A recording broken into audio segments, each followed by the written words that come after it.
Hey, Rick, come on. What's up, everybody? It's your boy, Coach Booker in the building, man. Hey, listen, check it out, man. Back once again. Once again, man. We live, man. Rock live on the line sports media, man. It's about to go down tonight, man. We got some exclusive stuff going down tonight, man. Check it out. Hey, listen. First of all, I'd like to thank everybody, man. Continue to follow us, like, share, subscribe to our channel, man. Hey, listen. We couldn't do this. I wouldn't continue to do this, man, if it wasn't for y'all, man. Y'all continue to motivate us, man. We getting new members every day, man. Growing kind of slow, man, but we like it. Too many people at one time, man. Yeah, it can. Y'all know what it can turn into. Some shit. But anyway, we ain't gonna say it. But listen here, man. We're gonna get down tonight, man. We're gonna talk about a few topics, man. I'm gonna kind of start off a little bit about a few topics about what's going on in the world of, our youth sports, youth football, AYF, going down in Charlotte. Pop Warner, definitely going down on a national scene here in Charlotte. You gotta love it. Sean Hall got Pop Warner Nationals here in Charlotte. Unheard of, man. Good job, Sean. AYF, man. The gauntlet is going down. It's going down in the gauntlet. AYF City, AYF State, AYF Regional. If you can go through the gauntlet and you can make it to Nationals from the gauntlet, out of the gauntlet, then you might be okay. You might be able to compete. Pop Warner, I'm not sure, women. We digging into Pop Warner a little bit more than what we have before. We digging pretty deep into Pop Warner this year. I think we're gonna find out where their regionals are. Sean, if you're out there, Sean Hall, president of Pop Warner Charlotte, Pop Warner Little Panthers, Charlotte, please let us know. Come on, log on the show. Let me know. Send me your email. I'll send you a link. Get you on the show. Tell everybody what's going on in the world of Pop Warner National, not just Pop Warner Charlotte, man. AYF, man. So listen, man, I was online earlier this week, and we popped. Well, first of all, hold up, man. Y'all know I can't do this by myself. Man, y'all know better than that. I can't do it by myself. I got my man. It's your.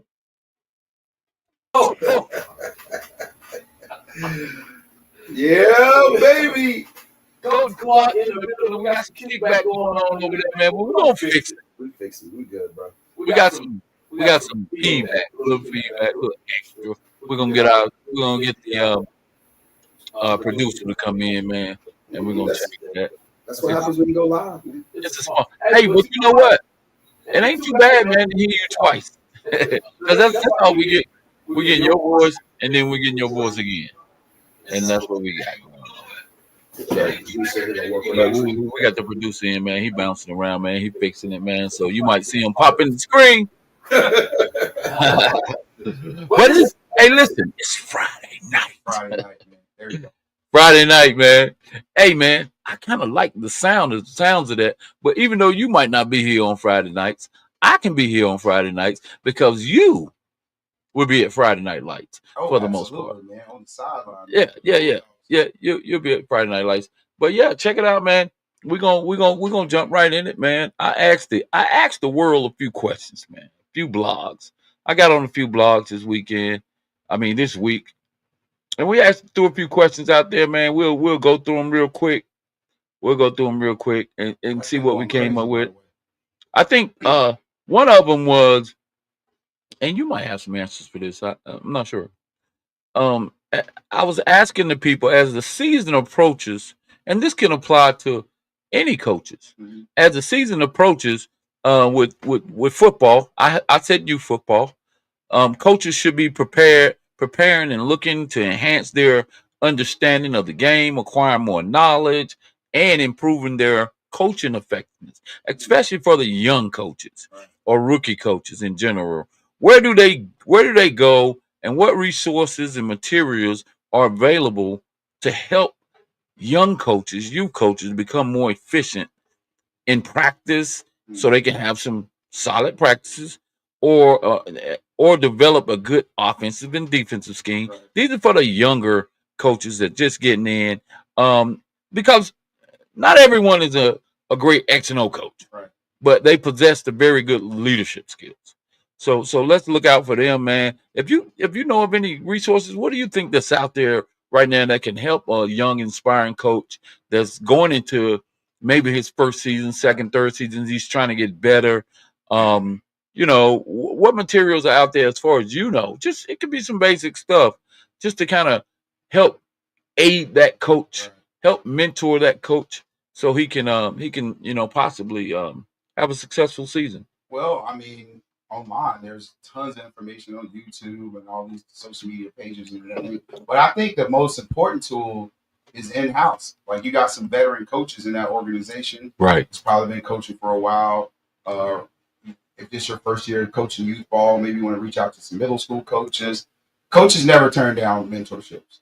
They love to talk ball. Most real coaches love to talk ball. So, Right. Hey, man, first thing you gotta do is humble yourself and ask for the help. Thank you. Go online, research things you want to talk about, or obviously what things you want to implement in your system. But the most important thing, I think, is to find a good mentor. Uh, Even go, some high school coaches, go to some practices and learn how to script practices. So I think that's one of the key components, man. If you learn how to script your practices where there's no wasted time, and remember we used to do that back in Betty Sport, man. Yes. It's like everything was scripted, the practice was scripted. That gives you more efficiency. You're not wasting time. Instead of, you don't want to scrimmage every single day. Some coaches do warm ups and then always scrimmage. Well, you're not learning anything. So coaching is teaching, right? Practice is learning. So I think you got to have those teachable moments. But as far as how to enhance your playbook, essentially, reach out to some of these older coaches, man. Somebody you admire, somebody running something similar to what you do, and they're a high school coach or middle school coach. Somebody's above you. Obviously, you don't want to, you always want to reach higher, right? But yeah, man, I think the most important resources for most first year guys is right there in the building. So you said a few things that we want to kind of do some points of emphasis on good practice, good practices, because a lot of coaches, like you said earlier, you don't want to jump right into running plays, things of that nature. Right. But a lot of coaches don't know um, some of the essential things that they should do leading up to potentially, you know, running, putting installs. I guess they're, Right. so cause some coaches they do installs right out the gate, which not the very best practice habits to have, Right. doing installs. So what are some of the key things you think that some of these youth coaches, middle school coaches, should potentially do as they approach the season? What do you think, as a parent or on the outside looking in? You drop your kid off. What do you see? Well, you got it. First of all, one of the worst things you can do is have kids to stand. No parent wants to see that. So that's why the scripted practices come in. I think initially in the beginning, one of the things I love about what Coach Hells does is, man, he makes everybody learn how to tackle. It doesn't Right. matter what position you play, because think about it. Some of those guys, they may not be starting on offense, but they may be on special teams. Even if you're an offensive lineman and something happens, a fumble, pick off, or interception, you might have to tackle somebody. So I think is you got to, and another thing that he did, man, is he gave every kid an opportunity to do everything. Let's tap into, before you get too deep into that. Let's tap into what is the first thing you think they should do as it relates to. Let's take it back to youth football really quick.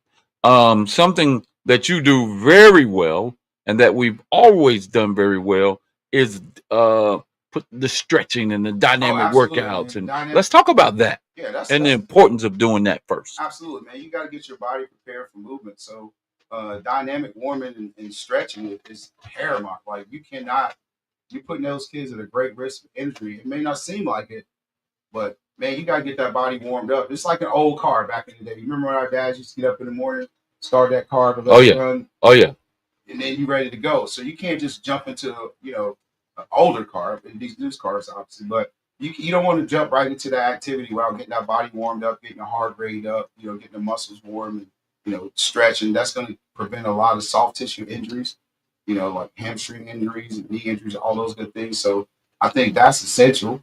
You go into the dynamic warm up, and then you do some type of conditioning, and then you go into some individuals, and then you go into some teams, and then you go into the scrimmage if you don't do that. That's exactly what I was talking about. Yeah, yeah. Right there. So I get you. you you hit the nail on the head because and like you said, you got to kind of slow walk this thing when you're talking to young coaches. And what does that mean? Dynamic warm ups. What does a dynamic warm up look like? What type of stretches are good? Even though from a visual standpoint, we can't do that here in the studio. We can just kind of talk you through it a little bit. But when they hear indies, okay, right? So we got a dynamic warm up. Right. We got stretching and team stretch. Right.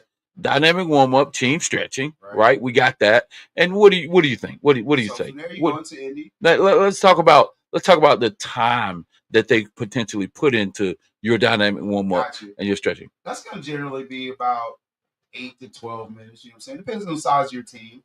Yeah. If you have a larger team, it generally takes us at Butler to go through a dynamic, maybe 10 minutes because we got 80 kids out there. Right? Okay, so you got a 10-minute. Yeah, you got like a 10-minute window. You want to get everybody doing like each exercise at least twice, down and back. So what I typically like to do is especially with younger kids, we do 10 yards and then we jog 10 yards. 10 yards back, jog 10 yards. So we kind of getting the motor skills up, getting those muscles warm, getting the body moving. For one thing, I want for those I'm gonna let you finish. Don't lose your spot. For those who don't know, Coach Philando, listeners that might be listening from other places, he's the strength and conditioning coach at Butler High School here in Charlotte, North Carolina. Or is it Charlotte? It's Matthews, Matthews, right? Charlotte. So Butler, so the strength and conditioning coach, and he also is the owner of Fit by Philando. So shut your ass up and listen. All right, here we go. This is my passion, man. Yeah, there you go. Talk about it. I've been basically in fitness since I'm 17 years old. Football since I'm 7, 8 years old. So pretty much my whole life has been football and fitness. So and here's a cool thing, man. I learn shit all the time. Like if I see something, I'll reach out like, "Hey, man, what's that for? What do you?" Because there's always shit coming up. There's what do they say? There's more than one way to skin a cat. Yeah. So I'm at my damn near 56 next month. I'm still reaching out to guys like, hey man, what's that for? What are you looking for when you doing that? You know what I'm saying? You gonna be how old? 56, bro. Damn.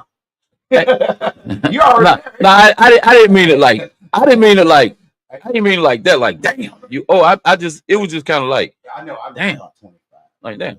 No. But I don't want us to get off topic because we might have some youth coaches listening, and I'm okay with this because some of the coaches have expressed that they don't know exactly how to structure a practice. Yeah. So go ahead. We let's go back to the dynamic workouts and how much time you should consume there. Okay. So again, it all depends on First of all, what you're doing is warming up. You're not trying to wear kids out. Right. So it's at about 50% pace when you do it. Okay. You just want to slow stretch. It's kind of like this. One of the theories I learned younger in my bodybuilding days. Like one of the things you should never stretch cold muscles, right? So if you take a ruler and just snap it, right? Right. But if you take a rubber ruler, and you put some heat under it, it's going to bend. Right. So that's how your muscles are. Like you don't want to go out there and just start running right away. You want to go through your stretches. Right. So like I said, it depends on your team, anywhere from 8-10 minutes. Then I would go from there to a group stretch where we really emphasize that you stretch those hamstrings, the groin, squats. There we go. Get some core work in, stretching that core. Right. Just again, prepare yourself for a battle, essentially, right? From there, from the team stretch, we're going to go into indies. Like most youth programs are not going to have enough kids to facilitate offense and defense. So you can take your offensive days, defensive days. Like if that's your case, on say Monday we do offensive indies, Tuesday defense. So indies are Say that one more time. Hey, listen, guys. Hey, man. Hey, this guy knows what he's talking about. So I want y'all out there and I want y'all listening. I'm committed to getting you guys on the right track. This is my part. I'm going to do my part to try to help you guys structure your practices. So listen exactly to some of the things he's saying. If you have any questions, you can definitely reach out to him. Absolutely.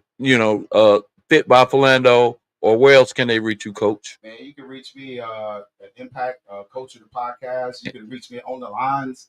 Yeah, he's out there. I'm okay, super accessible. All right, so we're going. So keep let's say it's Monday and we're a limited team, so we have 20 kids, right? So we're going to go into offensive indies. That means quarterbacks, receivers, running backs. Then you got your line, and then we go through those individual drills. Then we come back. Generally, we'll put the offense and quarterback and the running backs together, run plays, and then we'll put the line in and just kind of do teamwork. And same thing on defense. You got your DBs and you got your linebackers and you got your line. You go. So that's called indies. Indies. Okay, because. And that's when you go and you take installs as well. And Coach, I'm helping you. I'm helping you because I've dealt with these youth coaches before, and that's why I keep stepping in. Nah, that's your lane, bro. No, they did not. No, but it's universal. But it's universal, even on the next level. How about this individual position drill? Right, but we call it. But it's called indies, correct. And it means exactly what you just said. Say it again.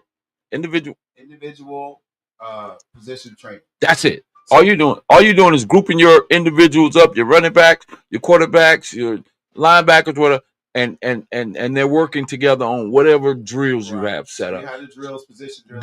Do that after your stretches, please. Absolutely. After you do that, then you go into your install. So you bring your quarterback, your receiver, your line together, go into installs, and then you may go into scrimmage, right? Right. And then obviously flip it on the next day to defense, same thing. Say if you play on Saturdays, you practice on Fridays, and then that's what the days I will put in do special teams work. Right. And that's just understanding, so for instance, let's make it simple. Blue team, that's gonna be our punt team. White team, that's gonna be our kickoff team. Green team, that's gonna be our receiving team. So you gotta just recognize your personnel, put that process together, and then you're ready for game day, bro. It's pretty simple. It's really simple, but it's complicated at the same time. But what we're trying to do, great, and thank you for that, and we'll continue to touch on it because, like I said, we're in the youth world. We talk about youth sports here, and the truth of the matter is, we have more experience than probably most of the people that's logged in, even listening.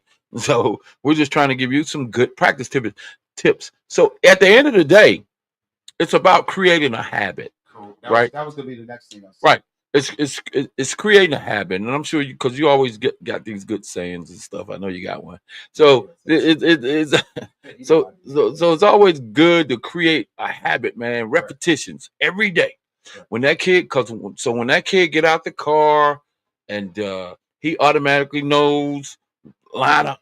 However you line up, right.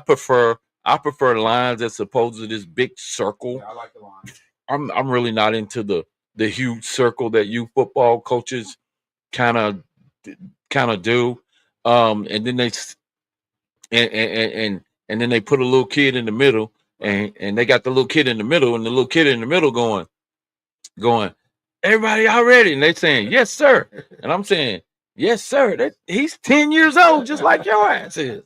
What the hell you mean? Now here's the other side of that. The hell you mean? So, yes sir. Here's what I did. The leadership is cool, but right. That's what I'm looking for. That's what I'm saying. So he should get to the point where, a couple 2-3 weeks into the system, that your players should be organizing the warm ups. Right. Like for instance, my guys that train with me, right, at my private gym. They know when they come in exactly what to do. They don't have to say a word. There you go. They know it's the same shit over and over as far as warm ups go. There you go. It's automatic. So that's what it should be. It should be where you build a process where your kids can come in like, hey, coach, it's 6:01. We on the line. You know what I'm saying? Like, so you should have. That's how you establish your leadership. Dude. You just it's a lot of key words that you might say, man. And I'm glad I be talking to guys that just say the right shit. Right. Right? Process. Process. It's a process. Yeah. And a system. You're creating a system. You're creating a process, coaches. Right. When you're out there coaching, man, it's about creating a system and creating a process, right? Yep. Right? And you're getting the kids to buy into your process and your system. And your system. Basically your philosophy. Your philosophy. Yep. And it's all when it all comes together, it the professional word is your philosophy, right? Correct. Right. So we're just trying to tie it all together for you guys because I've been to some practices that looks like what's my favorite word? Minutia. I was waiting for. Actually, we gonna start taking it over and under. How long it's gonna take for him to say that? Yeah, That's gonna be one of our lines. Yeah. Well, it ain't good. It ain't good. All right. So what we trying to make sure, guys, we trying to help y'all asses out. Right. So when your them kids get out that car, they automatically know what the process is, what your system is. Hurry up, get in line, of course. Don't come on my field with that's just basic stuff. You better have your cleats on. Don't come out here with no flip flops and them what they call them Crocs, slides and shit. If you didn't, none of them drive to practice. Woo. So if none of them drives to practice, then they should be in the back seat, front seat, putting their stuff on. So when they get out of the car, they're ready to go. Right. So we doing that. So we know what that looks like, right, coaches? Yeah, we know what that looks like, right? Yeah, because that's part of our system. That's part of our process. Don't get out the car. Don't come on my field with this shit on. So boom. So right, you get let me say this though. Coach. All right, we'll stop you right. This is one thing I think a lot of coaches make a mistake of. Like I'm not easy to play for, right? Like I'm demanding. I have a lot of expectations, but I'll hold those standards. This is what I mean. If you say something, do it on both sides. Meaning, like if you say this is a consequence for this action, it shouldn't be next time you do that. It should be that first time that happens. You got to set the tone. You got to set examples. Right. So, because if you keep, come on, bro. We were all 12, 13 years old. If you let me get away with it once, I'm going to try to get away with it twice. Correct. So, if you check that shit, and especially one of your star players, and check his ass like the first time without listen, this is the standard. These are the rules. This is what happens when you break the rules. This is what happens when you're late to practice. This is what happened. All these things, you have to do them. Right. You almost got to be an asshole essentially in the beginning. Because this is my philosophy when I train people. I don't want you to like me when I'm training. Right. That means I'm not training you hard. Right. So you don't need your kids to like you. You need your kids to respect you. Period. So stop trying to be these kids' friends. Stop trying. Nah, man. First of all, don't treat everybody the same. I don't care if the guy's the last guy on the bench.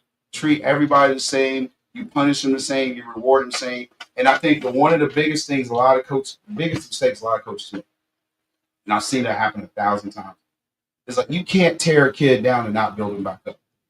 Correct. Like you can't go over there and just berate him and you this, use that, and just leave it at that. Before the end of that practice, you need to find something positive that kid did and bring him back up. Because you don't want him going home thinking, damn, Coach Booker just don't like me every time. Right. And one of you got to have a conversation in the beginning too. So one of the things I always establish, hey, listen, man, show me a coach going to tell you to stop doing something right. Right. That means if I'm coming over to you to talk to you, that means take the coaching. Don't get upset. If you were doing what I asked you to do, we wouldn't be having this conversation. Correct. So, but like I said, you got to be consistent in your rewards, and you got to be consistent in your punishment. And that's bottom line. Everything that we're doing and we're talking about, it doesn't work if you're not consistent. Absolutely. With doing it. If you're not creating, we're talking about creating good habits that you can put into your process, into your system. When we talk about system, we're not just talking about, when we say building a system, we're not just talking about X's and O's all the time. Like part of your system is exactly what we're talking about: getting out of the car, being ready, getting in line, knowing exactly what we're doing. We're doing dynamic workouts. When I get there, we're doing dynamic workouts, dynamic stretches. That's part of the process, right? That's part of the process. Sometimes dynamic workouts depends on where we are as a team. If we look like we need to stretch more, if we look like we need to, we need to warm you guys. My team performs better if I take a little bit more time warming them up. It could vary, but make sure you just don't get out there and say, "Hey, you get on the line, you get on the line, you get on the line. Hey, you my running back, blah blah blah," and then you just start running plays. Hey, boom, red flag. You're a rookie. You're either a rookie coach or you're just a coach that's probably, for the most part, not winning. And you say this a lot. You talk about development a lot, and I think people think development. I think they're talking about skill, right? Like developing a running back. No, you're developing a football player, an athlete. Exactly. You're developing practice habits. You're developing discipline. You're developing respect. You're developing all these character things. It's developed. It's not just that specific skill that kid, has. You're developing. You gotta look. Man, if you want to go far, you gotta love all the shit. Yeah, you gotta love the practice. You gotta love the warm up. You gotta love every part of this thing. It's the whole process. It's the whole process. So I think that's got to be implemented day one. I think one of the coaches, and I know we can kind of get off topic, y'all, because it's so much, man. Because we always it's a smorgasbord of stuff you can talk about. But when you talk about what you just talked about, I was talking to a coach today. Well, she put on there about kids skipping the process, and I was like, yeah, no, she was talking about kids transferring. I said, you know what? It's so many kids out here now that likes to skip the process. Yep. The process is not fun anymore. They want to skip all the key components, the key things that make you a complete player or complete person, a complete athlete. So they go somewhere else, and part of that is related to competing, right? And I told her, and I said, yeah, well, the reason why they transfer is because they want to go somewhere else where they know they can skip the process. They can get, they can get on the field right now, or they can get on the court right now, or whatever in sport it is, right? And which is not cool. At some point, it's going to catch up with them. Where now you're gonna have to show up. You can keep transferring, and you can keep skipping people's process because you don't want to go through this, whatever their process is or their system is. It's gonna catch up with you at some point. You can't transfer all the freaking time. Now, even though transfers, and then on the flip side, I told her my advice to her was also some systems just ain't built for some kids. Like some systems don't work. Some systems are bad. There's some bad coaching going on out there. There's some bad systems, and we're talking about right now the things that you need to do to build a system. The things you need. A lot of people, man, there's so many coaches I talk to, man, like they say, I didn't even know what indies meant. You know what I'm saying? Dynamic workout. What is that? But see, to me, that's and they have to bring in a guy like yourself that can take their team through a dynamic workout and what a dynamic workout looks like. And then when we say indies, hopefully they, now they can say indies is individual. Boom, you do that, and then you're gonna go individuals, and then you're gonna go whatever team at some point. Yeah, but here's the thing, bro. Like, if you're you take a head coaching job if you don't know those basic things? No. Like, no. Kill your ego. Go mentor. Go be mentor. Go be on someone's coaching staff that's successful, that does things the right way. Yeah. And learn how to coach, bro. No. There's no problem with that. You know how many coaches, how many jobs these guys, it's college head coaches have gone through, grunt work, fucking doing stats, cutting up film, equipment, all that shit, man, is part of the process to learn how to put together a program. Amen. Like, if you've done everything in that process before you became a head coach, all right, so when I'm becoming a head coach, I know I need an equipment guy. I know I need a film cut guy. I know I need a trainer. I know I need a hydration guy. I know I need a media guy. I know I need all these things. If I don't know what a freaking dynamic warm up is and what Yeah. an indie is, I Yeah. have no business coaching, because it's not about your coaching, bro. It's about the kids you're coaching career. You're putting Right. them behind the curve. Yeah. Like you're really damaging that kid's career by not understanding how to script the practice or even what individual drills are. Like, come on, bro. Yeah. Like that's not to be an asshole, but that's to be like, before you take that job, bro, understand all the components of that job before you say, Right. because you're putting So because think about this. I'll say this one thing. If you're, say, a first year coach, right? And you don't know these things, right? And you're coaching 10-year-olds for the first time. And they've never played football before, 8, 9-year-old. right. You are football to them. That's it. You are their football IQ. Thank you. You are. So if you don't know, why would you go out there and basically start them off on the wrong foot? If you don't know, man, thank you for saying that, Philando, man. That's God darn it. Boy, you spot on right now. You know what But I mean? and that's what we're talking about. The young coaches, man, that decide to take these jobs. And we ain't gonna talk about just young coaches. We're gonna talk about some of these other. But anyway, It ain't just young but I tell you who you can ask. It's your boy. I'm back. That boy been in Florida. Coach Wash I'm back. What's going on? in the building. That boy been in the But sunshine state. let me keep my point. Coach Wash, you'll jump in here, I'm sure. So man, if you're a young coach, man, and you jumping in here and you jumping out there, man, in this thing, man, in this coaching world and this coaching fraternity, man, you got to get on the phone, get on the internet, get on whatever, and you've got to study this crap, man, before you stand in front of a 10-year-old, 11, 12, 13, middle school. You've got to do your due diligence, bro. You got to do your homework, because if I bring my 10-year-old in front of you, the expectations are up to me. If I'm a coaching dad, I'm coaching a dad, just got a 10-year-old, man, my expectation, and I'm a football dad, man, my expectations of you, man, are gonna be up. So did you do your due diligence? Did you do your preseason enhancements to your coaching style? Hey, pick up. Listen. I read this book front and back. Let me see. Where's the camera? Right. Where's the camera? There you go. Right there. Mentor leader. A mentor leader, right? And that's by my man, Tony Dungy, one of the greatest NFL coaches of all time. Absolutely. Tony Dungy, a mentor leader. I recommend this book. You don't have to. You can get it on audio. I know everything is not. Sometimes I like to put my fingers on these things, man. I like to turn them pages, baby.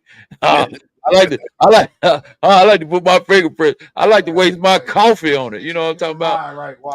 You know what I'm talking about? I like to waste my coffee on it. So, A Mentor Leader, man, by Tony Dungy, right? That's a book that I've read front to back, man. Very good book to read, man. And then another thing, you got to create a culture. And another book that coupled by that would be, this is my man right here. Rest in peace. Mamba mentality.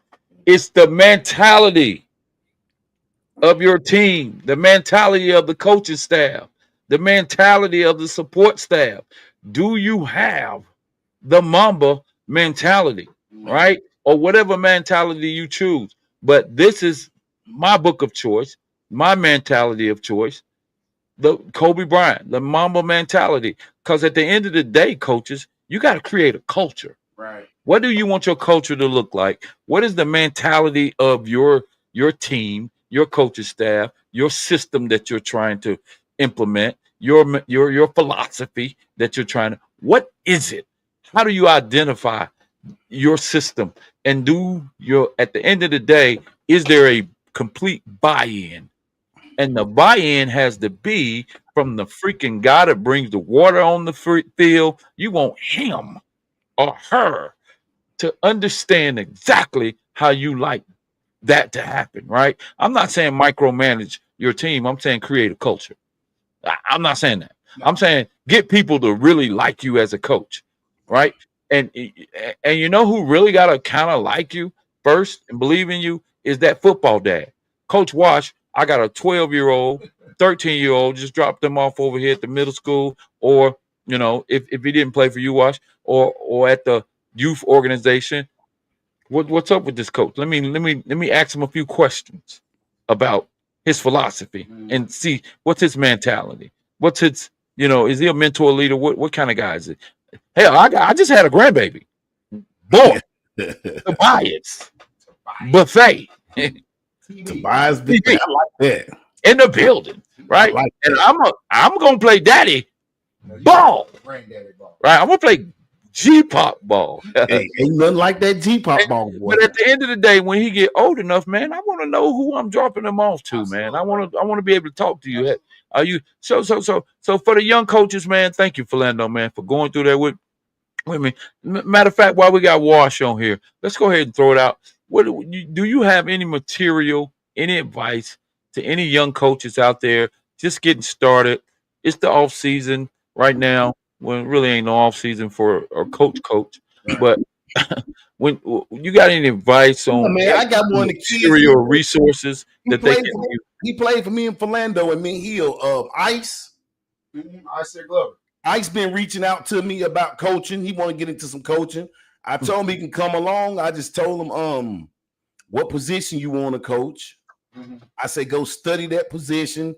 Go just get on YouTube, man. Go look, understand the position, everything. I gave some stuff I want him to work on, like how to take a step, how to be handoffs, blocking. I say just do the basic stuff, go study it, then get you some drills. Learn some drills, go through the drills yourself. Just go through the drills and then get with me. And you can come on board, but you got to do some type of studying and training. And you're going to learn on the way. You're going to learn on the way. Right. You know what I'm saying? Young coaches, they just got to just get in there. And sometimes they got to learn too, because, it's books now. But hell, when we first started out, you got to learn. It was learn the hard way. Pay attention and you want to get better. But I just tell him, man, just go pick up some material. I say, go to YouTube, Instagram, anything. I say, look at some videos or something you want to work with the kids. How people training running backs, what drills are best for the kids, and go learn that stuff. Put it on some paper. Have an organized plan of your drills, and then get with me. We can put it together. So I'm hoping I can get Ice on the staff because I got to get me. I need about 2 new coaches. Yeah. Shit. Sound like some job. Hey, you heard what? That one time you got to fleece the whole staff. Hey, you heard what he said? He said, "Hey, watch that. I got to get me some more coaches. Hey, I got to get me a couple more coaches." And then JM got 85 coaches. Hey, I need some coaches, man, because right now at the workouts, WEA workouts, we're doing WA workouts. I'm kind of by myself, man. My coaches, everybody got stuff going on in the summer. But I do need to add some more coaches to the staff. I'm looking for another DB coach. I would like to bring in a lineman coach, assist me with an O-line, a D-line. I like to bring in another lineman coach. So I'm looking. I think that's great, man. Just like what Coach Knox says right here, it's about getting the right coaches on staff.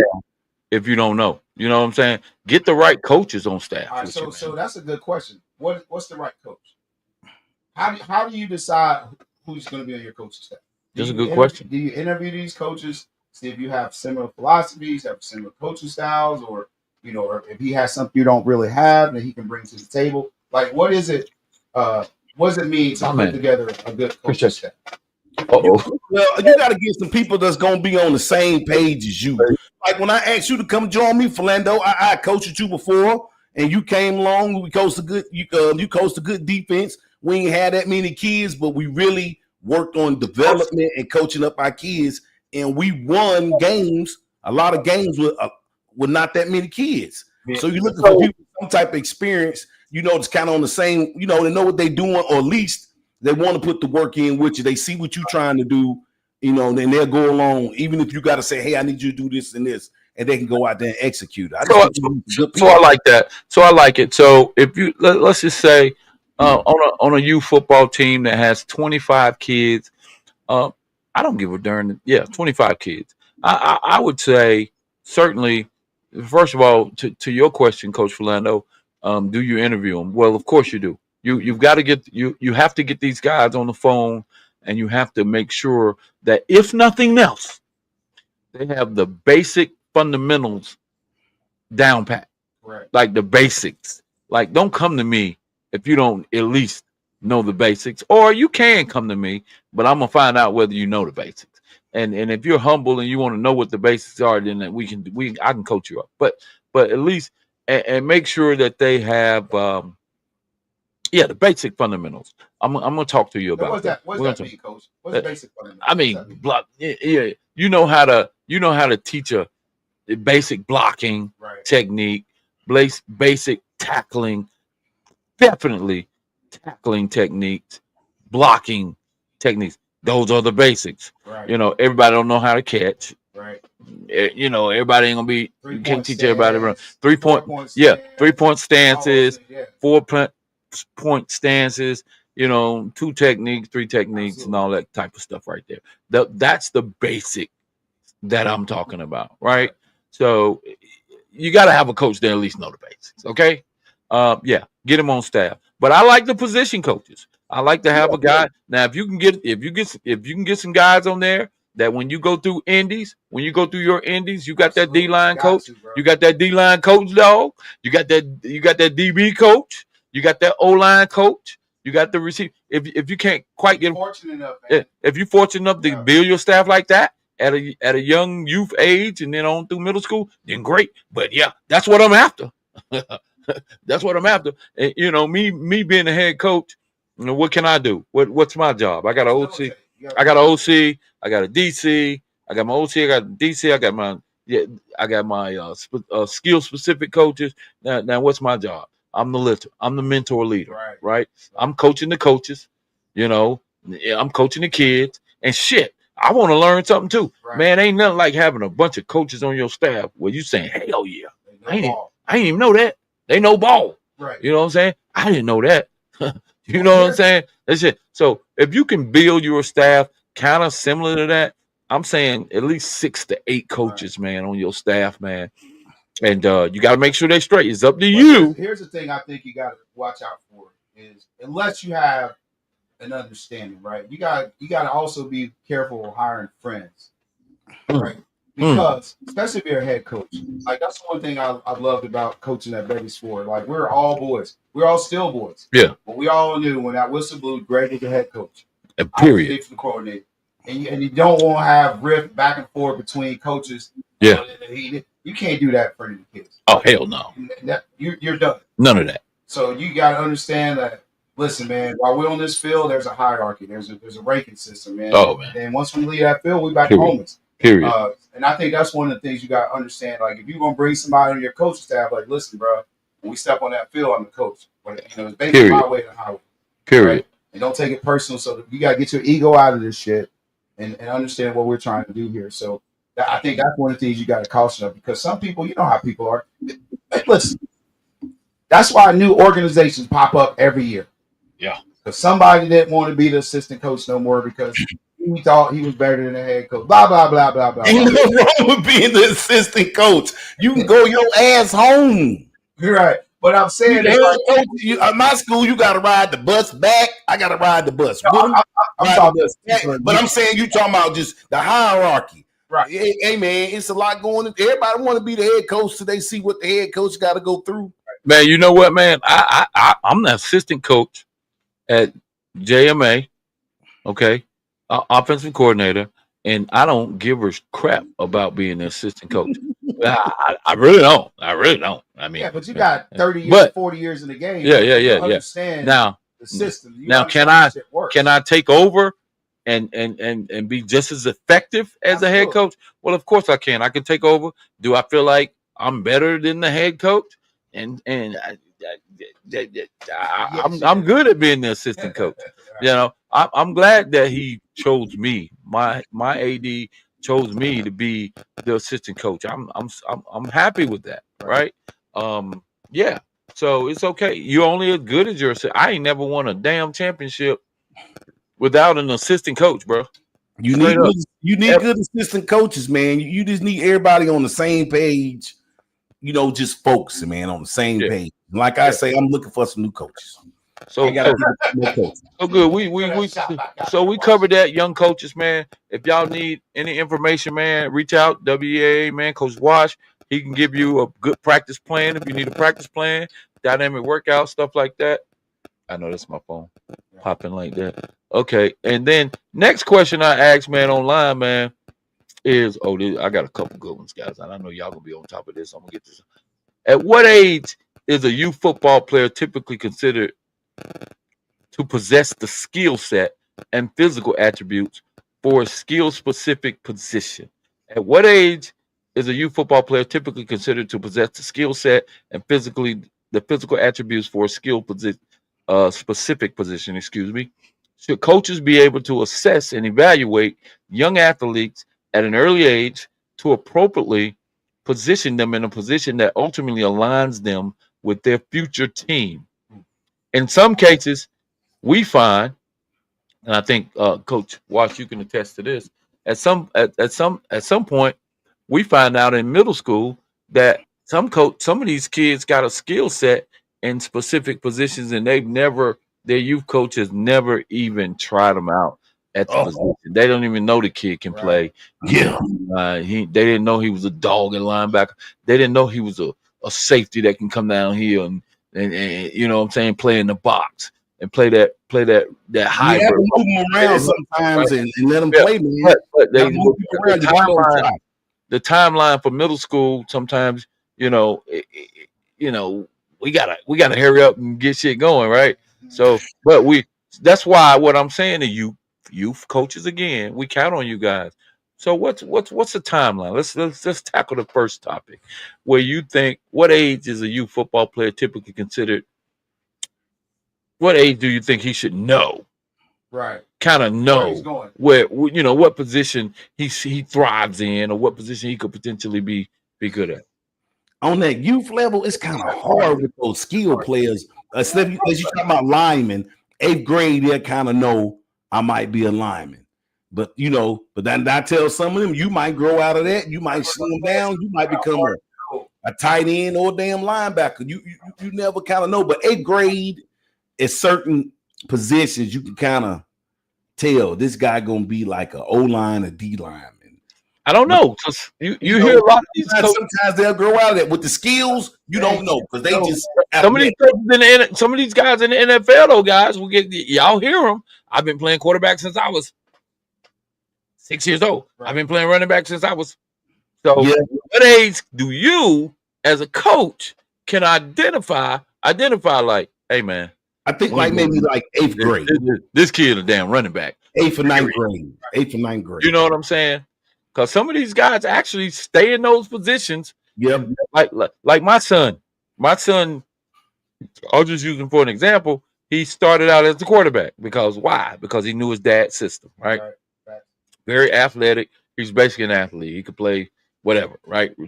But his body, his measurables, all of that, boom, boom. He was lining as he grew and got to about, I would say 11. Yeah, 10, 11. 10 or 11, you started to see his body type, his measurables.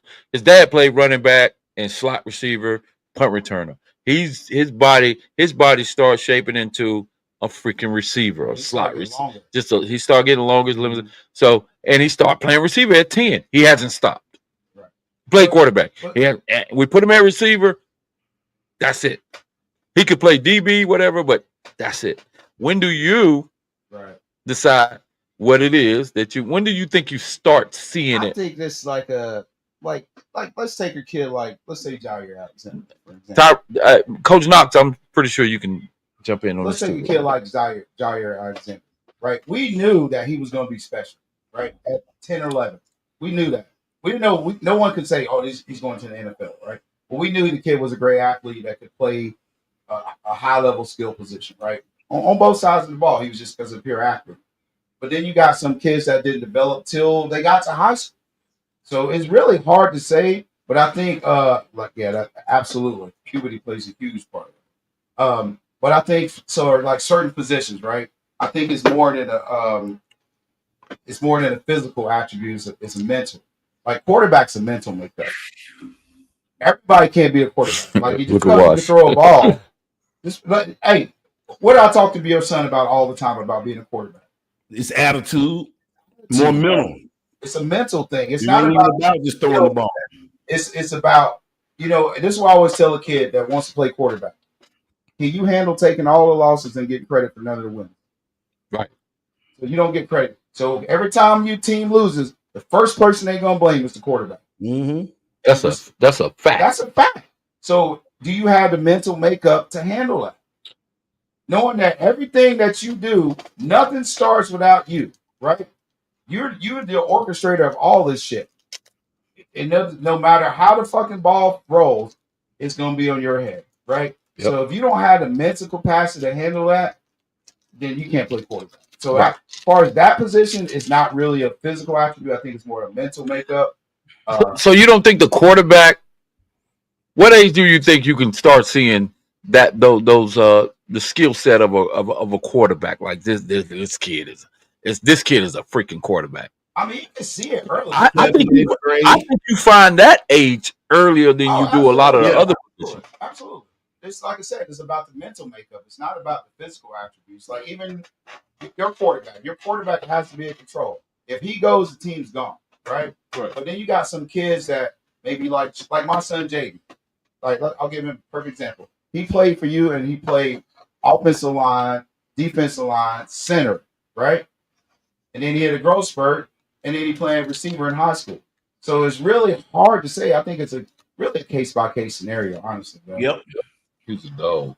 Yeah, but guess what? He developed that dog mentality. It took a while, but he got it. But he played. He played in the trenches. And that trench work will make it. Man, every kid should go through the trenches, bro. Every kid should go through the trenches because that's going to develop a toughness, a mental toughness that you can take it anywhere. And that was one of the things I loved about it because here we go, Ricky. But I'm saying like it's so that's a hard question, Coach. Honestly, I'm gonna be quiet. That's a hard question. It's a hard question, right? Because it's an individual thing. But yeah, that's why we tackling it, man. That's why we tackling it. We like the hard stuff, man. Yep. That's why we tackling. What Coach Rich say? You know. Light switch comes on in different. I can tell you that Rick said the light switch comes on at different times. Never can tell when, if it comes on. It might not. Hey, it might not come on at all. It might just go out. Yeah, it might just go out. But like let's talk about your son, Wash. You're not only are you a really good football coach that knows how to evaluate kids and knows how to develop kids. You coach your son. So how old is your son right now? He is 13. Your son's 13 right now, and he's played. Talk about the multiple positions that he's played. But right now, as a dad, looking at his measurables, looking at his performance right now, in the position that he's playing and other positions, right? Let's use your son for an example. What do you think about? Quarterback, I tell him you can do it in middle school. It's okay. You're an athlete. In middle school, you need athletes to do certain things. With an athletic quarterback, you can do certain things. But we had to get the training on the fundamental level so he at least know what he's doing. But He played running back. He played running back and some receiver, and on defense, he mainly played linebacker outside, and he would play some corner. So I'm looking at him like, okay, he's gonna be running back, if not slot or maybe linebacker, corner. But then this quarterback thing came into play. He plays it pretty good. It's all right. But like I tell him, it's gonna come down to the measurables and leadership skills. Your leadership skills, your measurables. You know what I'm saying? Everybody look good running plays against air, but he proved last year he can win some games. So that part he has conquered. He's been through it. So we'll see. But I'm used to him just running the ball, man. I was happy with him just running the ball and playing linebacker or some corner safety. But now this quarterback shit, we got to take it serious because you QB number one. But I don't know, like I tell them, measurables. Like if you don't grow to a certain height at this quarterback, which I think is least at the minimum is 6'2". Yeah. I want you to talk You know, pretty specific about what measurables are for guys that's out there and they hear us talk about measurables. What does that like typically like mean? Even from as you see them grow from youth all the way through college. like every team has a chart, and that chart they have the typical height they want for a quarterback, the height and weight. For linemen as well, height, weight. They got sometimes they'll throw in the speed, how fast they want them to be, how long. See, with O line and D line, they measure their arms. I saw a kid that was supposed to go to Louisville when Appalachian coaches took over. He got a scholarship to Louisville. They called him and said his arms was too short. You know what I'm saying? His arms was too short. So that's what I mean by measures like height, weight, your arm length. Then they start looking at your vertical, your broad jump. My friend just took his son to South Carolina. He did the broad jump, and the coach said some sly crazy shit. Told him his broad jump wasn't on the SEC level. That's explosive power. Yeah, they said it wasn't on the SEC level. And I was like, damn, I ain't never heard of that. I ain't seen no lineman jumping. That's about that explosion, bro. That's that explosive power, man. That's getting So measurables. That's part of measurables. Type measurables. You know what I'm saying? And and then they look at IQ too. That's a measurable too. They're looking at certain position IQ. They're looking at the IQ test. You know what I'm saying? Like, can you retain this information, or do we just got to give you certain plays and you just run a certain play? You know, like that. Then they looking at the family metrics by position. We talk about this all the time. They're looking at that too. D lineman, he want single mom kids. That's what they say. He better be a dog because I ain't seen a D lineman yet. You got to tell go get him.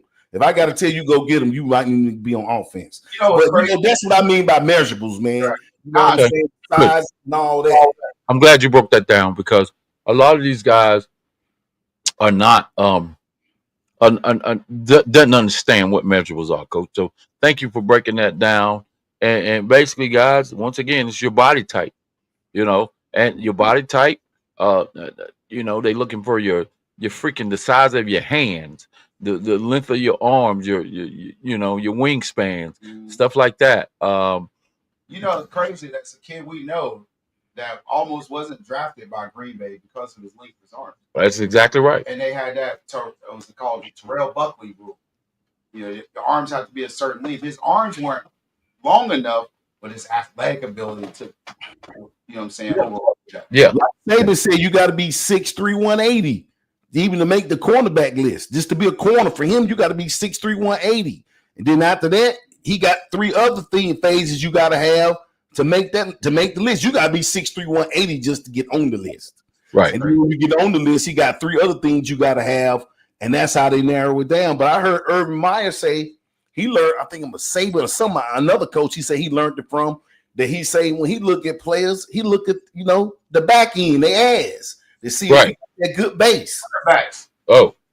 They want the running backs with the big behinds, boy. Yeah, he say the base. He said that gives good base. He said you want to look at players that got a good base. Y'all getting racial. They're like cattle, bro. No, they're looking at that ass. You got a good base. He said, "Oh, look at that ass." Hey, I'm no Diddy. I'm just saying. Hey, listen. Some of the metrics people look at, like yeah. So measurables are super important. Hey, Greg, you can tell Rick we sent him out the link. But measurables are super important. It's really difficult to determine that at the youth ages because we see kids like Coach Philando's kid Jaden started out the little short, pudgy looking guy. It looks like he was a trench guy, plays center a lot, but he ended up being a freaking dog. I think he played receiver and deep. Did he play a little DB? Yeah, he was, man, because I seen him, and I'm always remember this, man. I was at this game. I can't make this shit up. We was at I think it was Butler Mallet Creek, bro. Morris Stadium. Oh, No. Was that Matthews? Matthews Sports Club. Yes. And one of the receivers, and I think Jaden was playing on the other side of the ball, and one of the receivers was challenging Jaden. No, that was the corner. The corner. Yep. He was challenging. He was a 4-star corner. Yes. Okay. And Jaden was playing receiver. and Jaden got on the line of scrimmage and told that motherfucker, come on. You want to play tough guy? Line up right here. And he dogged his ass. And we're talking about a kid that played in the trenches in the 7th grade. That's what Knox put right there. He started 7th grade. Bro. He was a nose guard. Smallest kid on the field. Nose guard. So I'm interested in seeing where Lil Wash gonna end up, man. Lil Wash. Yeah, I'm interested too, man, because we're going everywhere. He has a nice size. He has a nice size body, right? He's athletic, right? He has a pretty high IQ, right? Yeah. The quarterback position can be challenging for him. Sounds like mentally he has to own that. Yeah. He has to own that. He has to own that position. Right now, he giving you shit. You know, he giving you attitude, right? Yeah. That's why the FBU camp was so important, because they had 100 quarterbacks. You know, and so let's talk about FBU. So the FBU camps, FBU ages are from what age to what age? I think it was 31 was the youngest, so that's about 3rd grade, 11, 12. Oh, this was Top Gun. Top Gun. So this was Top Gun. So you was in the 31 was the youngest class there, I think. Okay. 31. Oh, 2031. Okay. 2031. Yeah, 2031, I think, was the youngest class. Okay, so let's talk about the experience with Top Gun, because Top Gun is related. FBU is related to youth sports as well. I mean, it is youth sports. The Top Gun talk about the experience with FBU. The Top Gun camp was pretty good. It was some good athletes I saw down there, man. You know, it was different ages, so I got to see some nice athletes down there. A lot of quarterbacks, 80 to 100 quarterbacks, a lot of receivers as normal, as a lot of receivers, a good group of running backs, not a lot of DBs and linebackers, just enough, but not enough. You know, just it wasn't a stack of D-line, a stack of DBs and linebackers, but they had just enough. Right. So I heard you talk a lot about the quarterback position at an FBU Top Gun. Too many quarterbacks, man. You know, a lot of camps they bring in and say, hey, we're only going to have this many quarterbacks, this many receivers. Right. It would be nice to see that, because you want to see kids get reps. Now, they did a good job of trying to stay upbeat and do the drills so they can get the kids the reps. But it got to be trying. They had to break them up, send them different fields to get them reps so they can because one field wasn't enough. But it was overall good experience. But I seen a lot of reclass. I'm not gonna hate on that. It was a lot of reclass kids. And then, as you know, there's other stuff going on behind the scenes with coaches and all that, you know, that stuff. So how do you figure? I'm not knocking anybody, but how do you get one kid to be the best quarterback out of 80? I saw some good quarterbacks down there. I saw some, you know, all of them had their own thing, but I saw some pretty good quarterbacks, some height, had pretty good arms, you know, the ones that I say, okay, them boys been playing quarterback a while. Right. So it's a good camp. You get to compete. It's certain throws they're able to make at that age that sets them apart. We know that hash throw is throwing to the numbers. It's hard. That's a hard. Yeah, that deep ball, man, is. Yeah, you know, that's the one. But you got to be able to throw that post in that corner. Yep. You got to be able to throw that post in that corner. But a lot of kids cannot throw that out. Can't throw that out. They can't throw a good out. Was a 5 out, 10 out? About between a 5 and an 8 out. 5 to 8. Yeah. You know, a lot of kids struggle to get it. You know, they were getting it, just hitting the receiver, hitting the target. Yeah. Right. Like I said, so throw, man. Yeah. So and then that corner, a lot of kids, I see a lot of picks coming from trying to throw that corner route, just putting too much air on it, or just couldn't even get they had enough to get it there. So, but I did see guys that had some cannons though. No knock on B Wash. But I got the best quarterback in middle school football. He, We knew that. I got the best quarterback in middle school football. He had 14, 15 touchdowns. He had 14, 15 touchdowns in 7th grade. Yeah, he had 15 touchdowns and 1 15 touchdowns. I mean, come on, man. I mean, could have something to do with the system too. So, but yeah, you got. I mean, he was in a pretty good system that allowed him to be because he is under. He's considered undersized. Let's talk. But he's grown though. He don't sprout it up. Yeah, he's grown. He's grown. But, but for a quarterback, we were talking about measurables 6'1", 6'2". He may stretch it out to be there, but he has the mentality. He has the mentality, and he's overall pretty good. He can make all the throws. There's not too many throws that I've seen that the kid can't make. So I'm feeling pretty good. Ash, you that dude. Speaking of that, tomorrow he's gonna be, with the Devil Dogs organization playing a little 7-on-7 tomorrow at JMA. Right? We'll be there. Yeah. So he'll be out there with the Devil Dogs group, playing a little, against some other middle school ages. So shout out to my boy Ash. He's a baller. But anyway, yeah. Hey man, I got another question, man. We gotta talk about this. We got to. I put this question out there, bro. Y'all gotta talk about this, man. What's the disconnect, man? Let's talk about the disconnect between youth football coaches at the middle school level and the high school levels. It can stem from several factors, I think, including the difference in coaching philosophies, levels of coaching philosophies, levels of player development, lack of structure, communication, and different goals and priorities across the different age groups.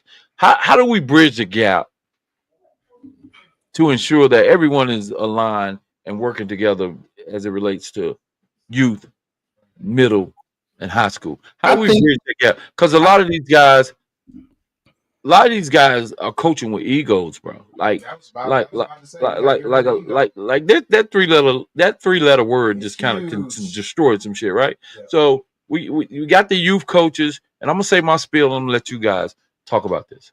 All right, you got the youth coaches that want to tap into the middle school coaches. Middle school coaches kind of discredits, these youth coaches, right? They don't want to lock in with them. Don't think these coaches are credible. Don't think they know enough, right? And then we talk about the middle school coaches who want to lock in and tap into the high school coaches who may not even, man. Yeah, you don't even see them. Yeah, you don't see them now. That ain't. I know they busy. They got to keep their job, so I understand that. Let me finish. That ain't true for some of the high schools, for all the high school coaches. Yep. Some of the high school coaches are tapped in, and they get involved in with the middle schools. But what's the big other than ego? Because it's hard to fix a coach's ego. If he's got a big ego and he thinks he's a know-it-all, then you can't really fix that. How do we bridge the gap to kind of align everybody kind of together? It used to be community. We'll let Coach Philando go first, and then we'll let you in. I'll say this: that name that's on the screen right now, Tyrone Knox Jr. He's the middle school head coach, but he's also on Independence coaching staff. Oh, okay. So that's how you bridge that gap.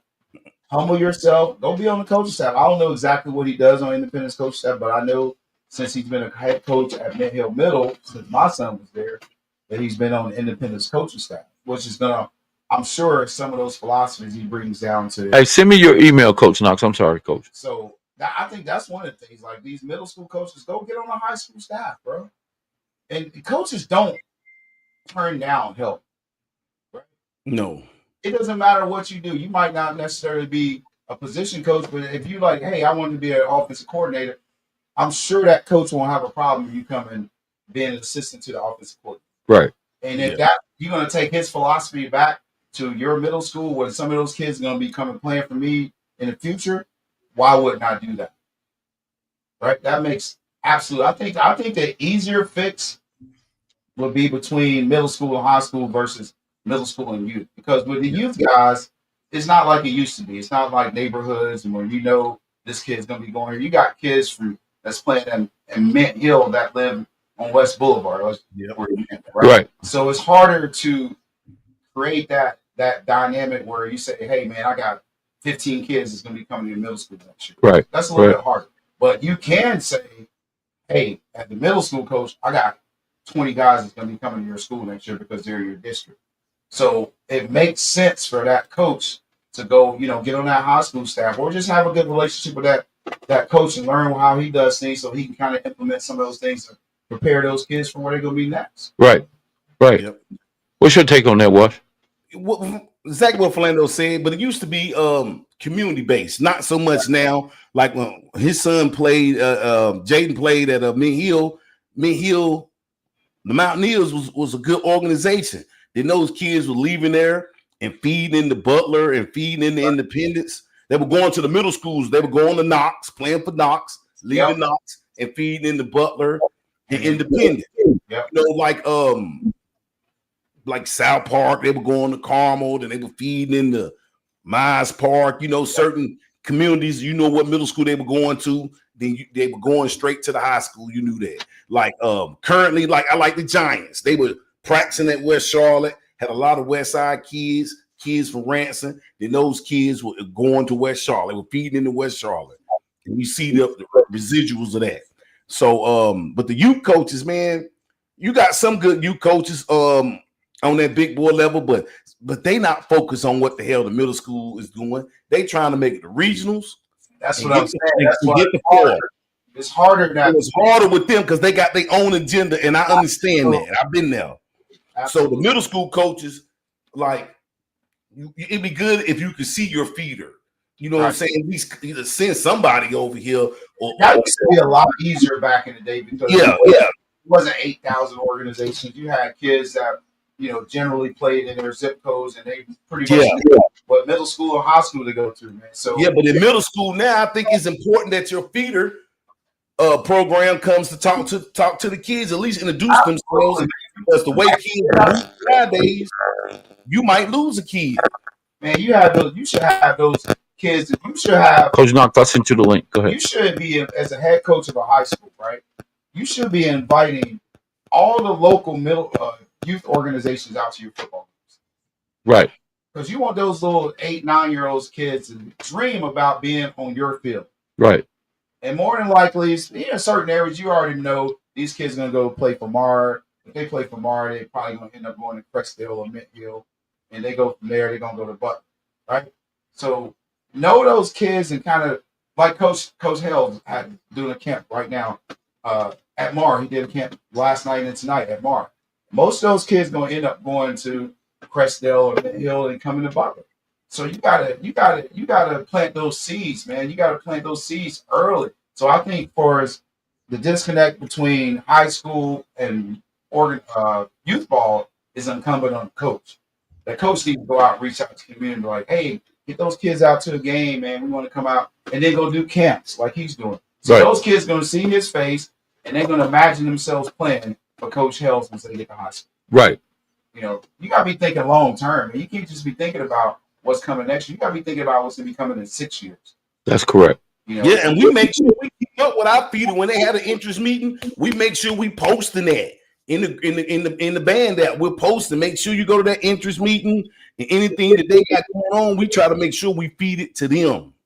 Right. But it'll be nice to see, but I ain't got time for that. I got to get the kids ready to go. I got to get the kids prepared to go play for that level. So we don't have time. We got to get going. So basically, you guys basically gave your take on the things that you think should bridge the gap between middle school. I mean, it's just got at the end of the day, man. You know what it sounds like? Like the number one thing in most relationships, building any relationship or having is communication. Is being able to reach out and communicate and not have such a big ego to the point where you don't want to pull a guy up. Right. You don't want to help. And essentially, it helps each program. If you build that feeder Absolutely. system, it helps your middle schools, be better, get better athletes. It helps the high schools get a complete athlete that's ready. So when a coach Philando, you can meet him right there. Like, hey, this is the kid that comes from such and such program that we went over and we did some dynamic workouts with them. We sat down on the phone and kind of gave them some different strategies for practice strategies. We even gave them a little bit of the playbook, some X's and O's that would be similar to what we're doing here at Butler or in any high school Right. for that matter, man. So yeah, man. Like you said, it's communication, man. Just got to be willing to communicate. And I mean, the bottom line is, as a coach, how committed are you to your program's future? Right. What are you going to do to ensure that pipeline is keep feeding yourself good athletes? Are you in the community? Get in the community, man. That's the key. Getting in the community. Right? Yeah. That is definitely key, man. So I'm trying to get this link out to Coach Knox, man. Coach Knox got something burning right now. He want to talk about it, man. Right. So I hope this weather's gonna hold tomorrow, but it look like it's gonna be warm. The rain look like it's past, so I think it's gonna rain tomorrow afternoon. So tomorrow should be a good day. Field should be dry. We're gonna have some good fun out there. Hey, I'm about to dog some kids out tomorrow at Crown Point, man. That hill, baby. We can't make it to that, but he don't want to make it to that. He need to make it to that. Get his ass going. He is, though. He want to make it to that. I see you picked up some basketball players. Yeah, man. I got a couple basketball players, man. Yeah, I seen them up in there. Yeah, man. They coming through, man. Hey, get that work. The middle Send me your email again, man, because I putting it on. I typed in exactly what you sent me. I think your spelling is messed up, Coach Knox. I think Coach Knox needs to look at his email. I've been trying to send his email out.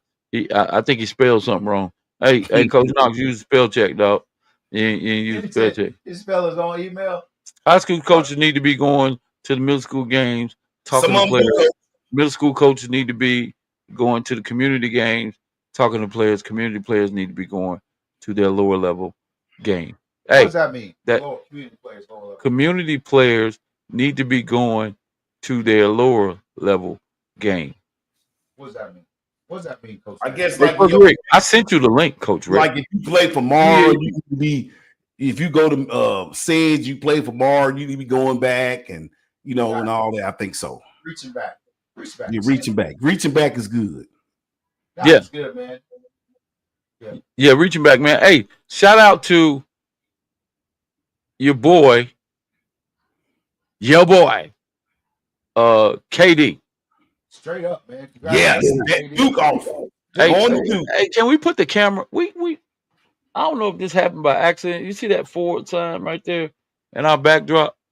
You see that number 9 right there beside you, Coach, on the other side. Am I tripping? Tell them to meet us. But we're gonna talk about that after dark in the next hour or so. We'll talk about it. But shout out to KD, man. Duke, man. Oh, I see him over there. I see him on the forward. Duke University, man. Duke University, man. That's huge, bro. That's big.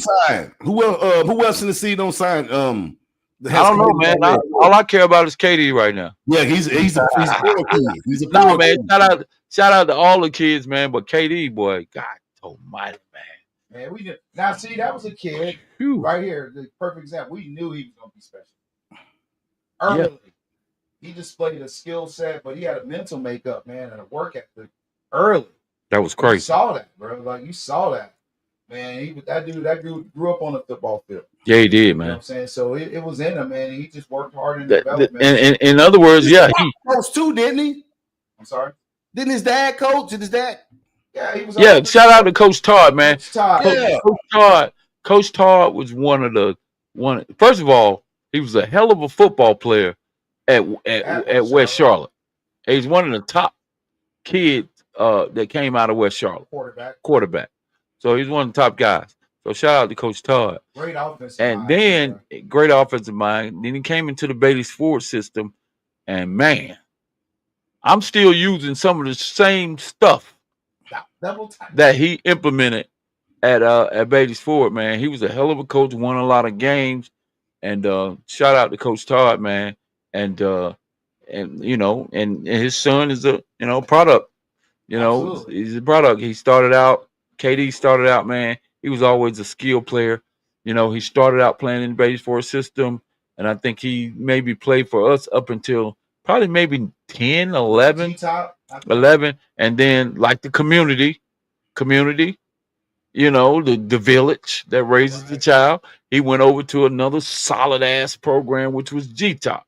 So he went over to G Top and he finished his career, his youth career over at G Top. So he went from Beatty's Ford Saints, solid organization, to G Top.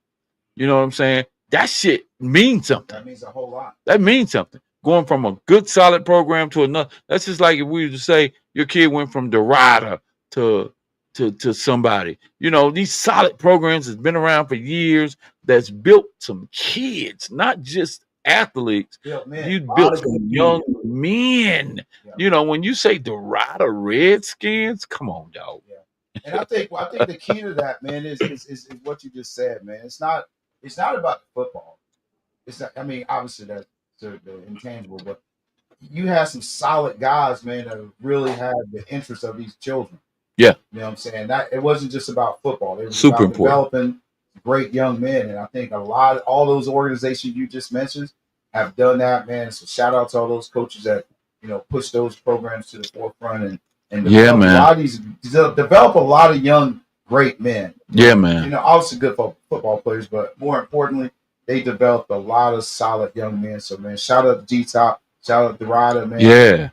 Freedom Drive Man. Broncos. Man. All those guys, man, that I had the pleasure to coach against, and some solid dudes that have done some great things. Do some solid Man, in the city. Yeah, man. It's some solid guys out like yeah, man. You just mentioned some stuff, man. PAL, That's why I played. Plaza Rams, Plaza, the Rider. You talking about Hurricanes, the Northside Hurricanes, which is still going. Northside family still going. You talking about Mint Hill, right? And we got to talk about we're gonna talk about these other guys: Steel Creek, South Park, Weddington, South Park don't produce Lake Norman Giants, Mara Colt, strong. Mara Colt, all those organizations, man.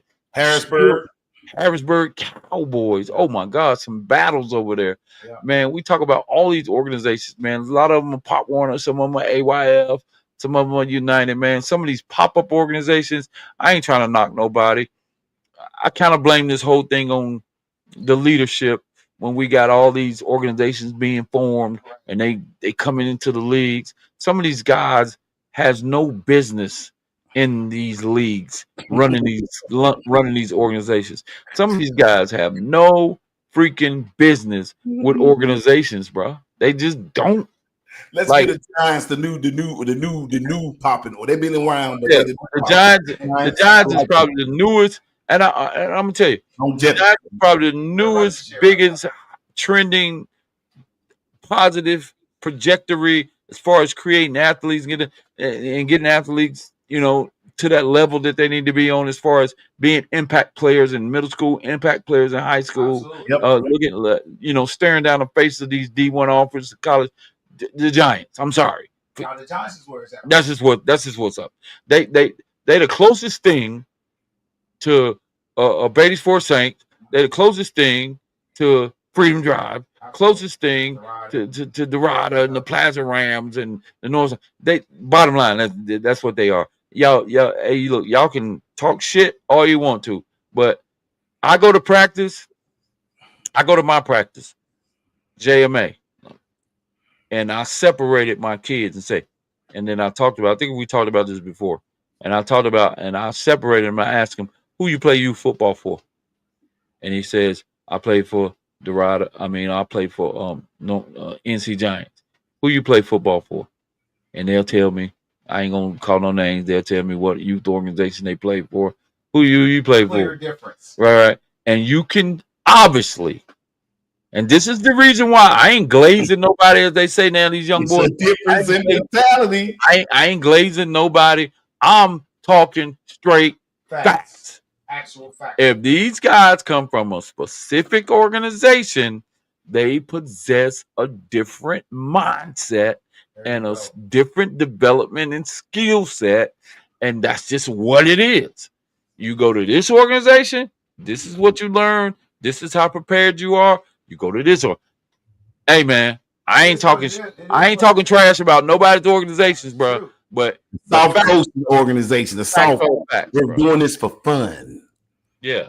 We're not about winning games. This is fun. It's not about winning. And it's not sometimes about winning. But when you put all this work in and you go through all that physical contact, damn it, let's get some wins in here. I want the keys damn win. Bro, listen. If it's not about winning, you're a loser. You know, you got to learn how to win. Period. Hey, listen, I'm going to say this. So, and I was reading on I'm trolling on the internet, looking at guys, listening to guys talk about building. Oh man, he's building a stack team. Oh, he's building an all-star team. All he is about winning. Hey, look here's the deal. And my response to one of those blogs about the stack teams and all they want to do is win. Listen, how about the parents might just want their kids to play for a winner? Yeah. You know, you can call them stack teams if you want to. Yeah. No, I want to go play for a winning coach. There's a reason they all going over there. There's a reason why they're going over there. You know, regardless of whether they're being recruited or not, the parents feel saying, yeah, this guy's winning.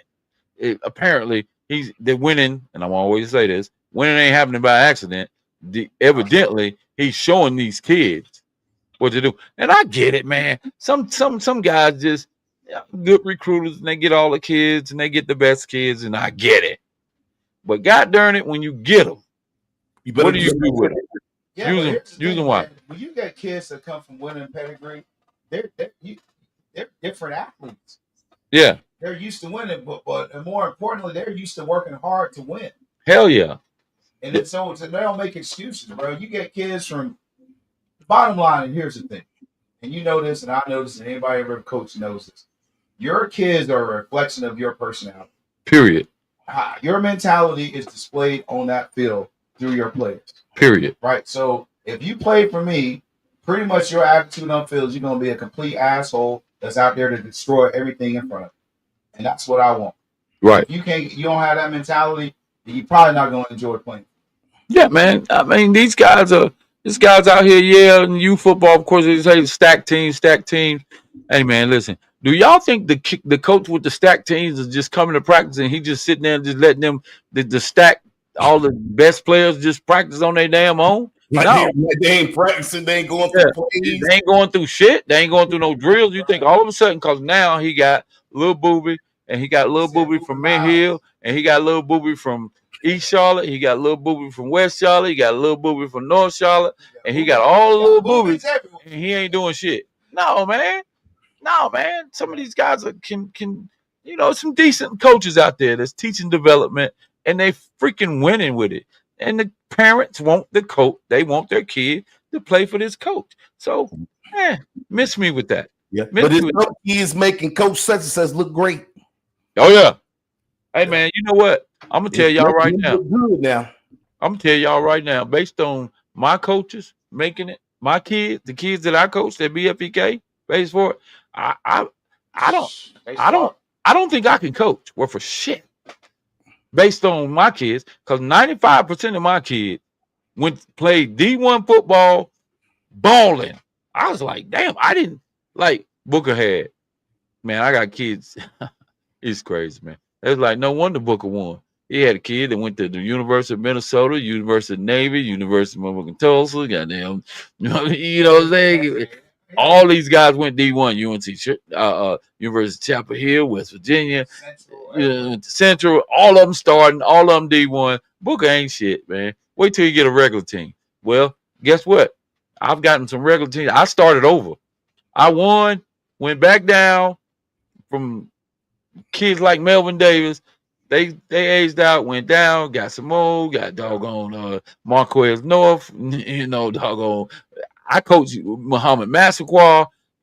I won with all these kids. So, hey, man, kids like coaches like kids play for a winner, man. If you're a winner, you're a freaking winner.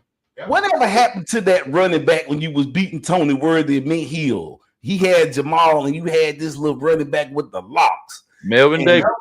Y'all had him beat, and then at the end of the game, he popped off a run. I say every year he was killing them. At the end of the game, he would pop off. What's Melvin Davis, and he played for Mint Hill. He played for Mint Hill. He played middle school football for Mint Hill. And I'm gonna tell you, this is when I got pissed off at middle school football. Okay, this is when I was trashing middle school CMS football. So Melvin was our starting running back at Beatty's Ford, and he was a fool. He was a running back for real. He was nasty. I went to Mint Hill versus. Oh no, he played for Piedmont. He didn't play for Mint. He played for Piedmont. I'm sorry. I went to a game and watched them play against Mint Hill. Those were the games. And all they did was direct snap the damn ball to Melvin Davis. They was just direct snapping the ball to this running back, proven running back, been playing running back all his little youth football life, playing running back. I went to his middle school game. This is when I had no respect for middle school football. Pissed me off, and I used to talk mad trash about middle school CMS football. I ain't gonna lie, I did. I used to go online and do it too. Yeah, talking shit. So I was dogging them. I went to doggone Mint Hill versus Piedmont, and all they was doing was direct snapping the ball to 25. He was that quarterback.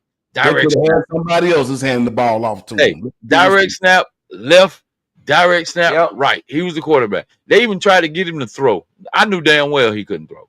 Mint Hill whooped they whooped Piedmont's ass over there at Mint Hill because these coaches, oh my God, bro. And you just brought up a running back, a known running back. I remember him whooping up. It was some good games. Them would be good games. I thought they had y'all that one year. I think it was at was that Mallet Creek? When was that game at? They were up. No, it was at Mallet Creek. In the playoff. Yeah, it was at night. They was up. I said, oh, he finally got him. They gave the ball to that boy. I think it had to be 70 yards, boy. He hit that thing, and I say, oh, when he get a step on you. Oh, God. He hit that thing. He was out. And that was game after that. That was the game winner. It's crazy, man. It's crazy. Melvin Davis. I remember that. We went to it's crazy, man, because I was wondering because this kid went out to Indiana. I'm gonna bring Coach Rick on, but this kid went out to Indiana and played JUCO, and then we was always wondering where he was and who he played for, and he ended up playing for in the SoCon against Zion. He played for the University of Campbell. Played for Campbell University. So it was just funny. We ran into him. We didn't even know where he was. And we found out he was on the roster, and we ran into him at Campbell, so he kept his career going. So, yeah, man, it's crazy that you remember, guys like that. Hey, Rick, we got you on, man, but I don't see you on the camera, man. What's going on? Coach Rick. Coach Rick. Rick. Coach Rick. I tried to get Coach Knox on here. I'm getting double conversation. Oh, you are? Okay, well, the only conversation happening right now is me and you. What's up? I must be something must be doing something with the phone here. Man, you gotta get off cricket, bro. Where your camera? You still cricket phone. Call your carrier. Call T-Mobile. Call. Let me try to get back in. Let me go out and come back in. Oh, I'm definitely gonna remove your ass. Yeah, he said, let me go out and come back. Yeah. Yeah, you gotta get off that cricket phone, bro. Yeah. So yeah, man, it's been some great players that's come up through the ranks, man. But hey, man, we've tackled quite a few topics, man. I think I got one more. I think that was it. That might have been it. I'll tell you what's going on right now. We just hit a dead period, so next week all the high schools are off. And man, it couldn't come at a better time with this heat, bro. Oh man, the heat is on, man. Down there in Florida, bro, I almost passed out. I hit a stick in the back of the car. I tried to get up. I had to take the towel and soak in the ice water, bro. and they got the body temperature back down, man. It was so hot out there. I don't know how the kids did it, but they did it. But it was funny. They turf wasn't. I don't know what type of turf they had, but it wasn't like producing like when you were on the turf. It wasn't like extremely hot. It must not have been those tire rubbers. Where were you guys? In Naples? We were in Naples. We was in Naples. Okay. Y'all was in Naples. Great. Naples, same. The home of the AYF national championship now, Naples.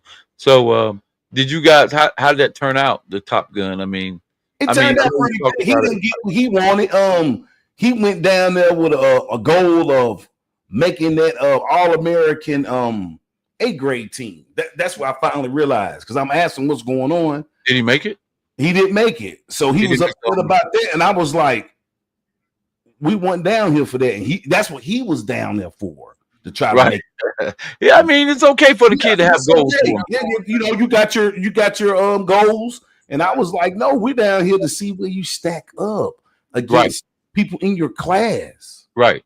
The way you stack up, you know what I'm saying? Like how you feel. Like, I mean, when you in the middle, you wasn't at the bottom. I know that. Right. You were in the middle. You know what I'm saying? You know, he was being honest. You know, he told me, you know, at some point he's like, I think I got a quarterback. And I was like, how long you been playing quarterback? And he was like, a year. I like, how long you think they've been playing quarterback and training? He said, for a couple of years. Right. I was like, well, that's going to happen. You got to understand that. And when we get back, keep training and getting better, bro. It happens. But the most fortunate part of all that, man, is he got a involved dad that's taking him through that process. Oh, yeah. I read somewhere that every black quarterback that's drafted has a strong relationship with their father. Yeah, man. You know, he was a little down. I had to get him going. I was like, no, we talk about to go there now. Bro, you know, and I like that. Go there. Yep. And his last day he had a great last day. I think he had every day was good, but the last day he said that was his best day. He felt the last day was his best day. So, you know, you got to learn. I tell him you got to learn how to camp. Experience. It ain't just showing up to camp. You got to learn how to camp. A lot of kids don't know that. They don't know how to. Yeah. Them kids out there giving up reps, bro. That ain't how you camp, bro. No. Right. You know, and I'm telling him some of these camps, because some kids are reserved. You know, they just like to play ball. They're not all with the hype and all that, the rah-rah. But sometimes you gotta have a little bit of swag and gusto with it too. You know, you can't just be too reserved. You can't be too reserved. And if you're trying to get 10 people to follow your lead every snap, you can't be reserved. You can't be reserved. You know, you gotta become. It's a character. You gotta become that guy. Yeah. So it was good. It was good for him from that to see that. You know what I'm saying? To understand it. You know, like it was a good learning experience to see other players. You know how they competing at his level. That he felt like maybe been a little better than him. It was good because then you can come back and you can see what they was doing and you can get to work. And I told him it's about be the best. You gotta learn how to be the best in your city. I said that's the goal this year. Do they get an assessment when they leave? They get to talk to the coach? Yeah, they said they're gonna send an assessment of stuff. And then he said, you know, I think his main problem was I'm telling him you're in other people's business. But he was saying as soon as he got there, he noticed coaches talking to certain kids, glazing as they call it. He was like, talking to nobody but those kids. Then I talked to a parent of a kid who did get an invite to a camp, and that parent say when that kid got back and talked to them, he got an invite as a receiver. But he said the same thing to his parent, his dad, that he noticed that when they got there, immediately they were just talking to certain kids. And he got an invite. He just came down there and went to work at receiver. But he said he noticed himself like they was like kind of like already knew certain kids. They was talking to those kids. And he said he didn't, he saw it. He didn't like the way that was going on. He didn't like that. But that's just part of the business. Part of the business, you know what I'm saying? But he went down there and handled this business and he got an invite. But you know, it's stuff going on. Everybody know that. There's a lot of politics going on. Hey, the bottom line is just keep it real. And I know you're part of the, you know, the FBU family, and you don't want to, you know, scratch it. I keep it real. I'm not a part of FBU. All right, let's just keep it 100. A lot of them kids, you know, mom and dad got the bread. All right, Can afford to pay for it. Everybody understood. They got enough bread to pay for it, right? And they're gonna pay the whatever the amount is. I'm pretty sure for the ones that really paying, it's an astronomical amount of money. 500. Let's talk about it. You know, $500. Your kid can make the Top Gun, and your kid can make the freaking whatever All American, as long as you got that bread. And they're not gonna stop. Somebody, I don't give a crap who you are, and you can be probably the worst quarterback or running back or receiver out there. If they know, if that FBU team family know, them administrators know this mob right here is gonna break off that $1,000. I don't give a damn when we go to New Mexico. Shit, They good. they gonna pay that. That mob is an All American. Period. That's just what it is. Now, that's just what it is. That's absolutely. And that's just happening, bro. Let's just keep it real. That's part of the politics, and y'all know it. It's a business. It's a business. It's about making money. They got to pay bills. I get it. And some kids are not getting picked. Some kids are not getting picked, even though they might be the better choice. Daddy ball ass at the highest level of FBU. Daddy. Damn. They daddy balling. They politic balling, daddy balling. Trying to get us shadow banned. Yeah, man. No, man. FBU daddy balling, man. Everything is a business, bro. It's a business. Today is a business. You know what I'm saying? Because you can hear parents talking about it on the sidelines. Yeah, man. What they saying on the sideline, Watch? I thought it was supposed to be the best of the best, and some of these kids at the receiver, like some of these kids can't even catch. Right. Yeah, I mean, the intentions are good. I went out to FBU, and the intentions are good, and I knew, and I was like, whoa. These are the receivers? Whoa. But I did meet a kid out of Houston, Texas. His parents, his mom stay in Miami. His dad is in Houston. I forgot the name. He's 13-year-old, not a reclass. He's like 6'6", He went to some camp at University of Miami, and he got an offer as a 13-year-old. Yeah.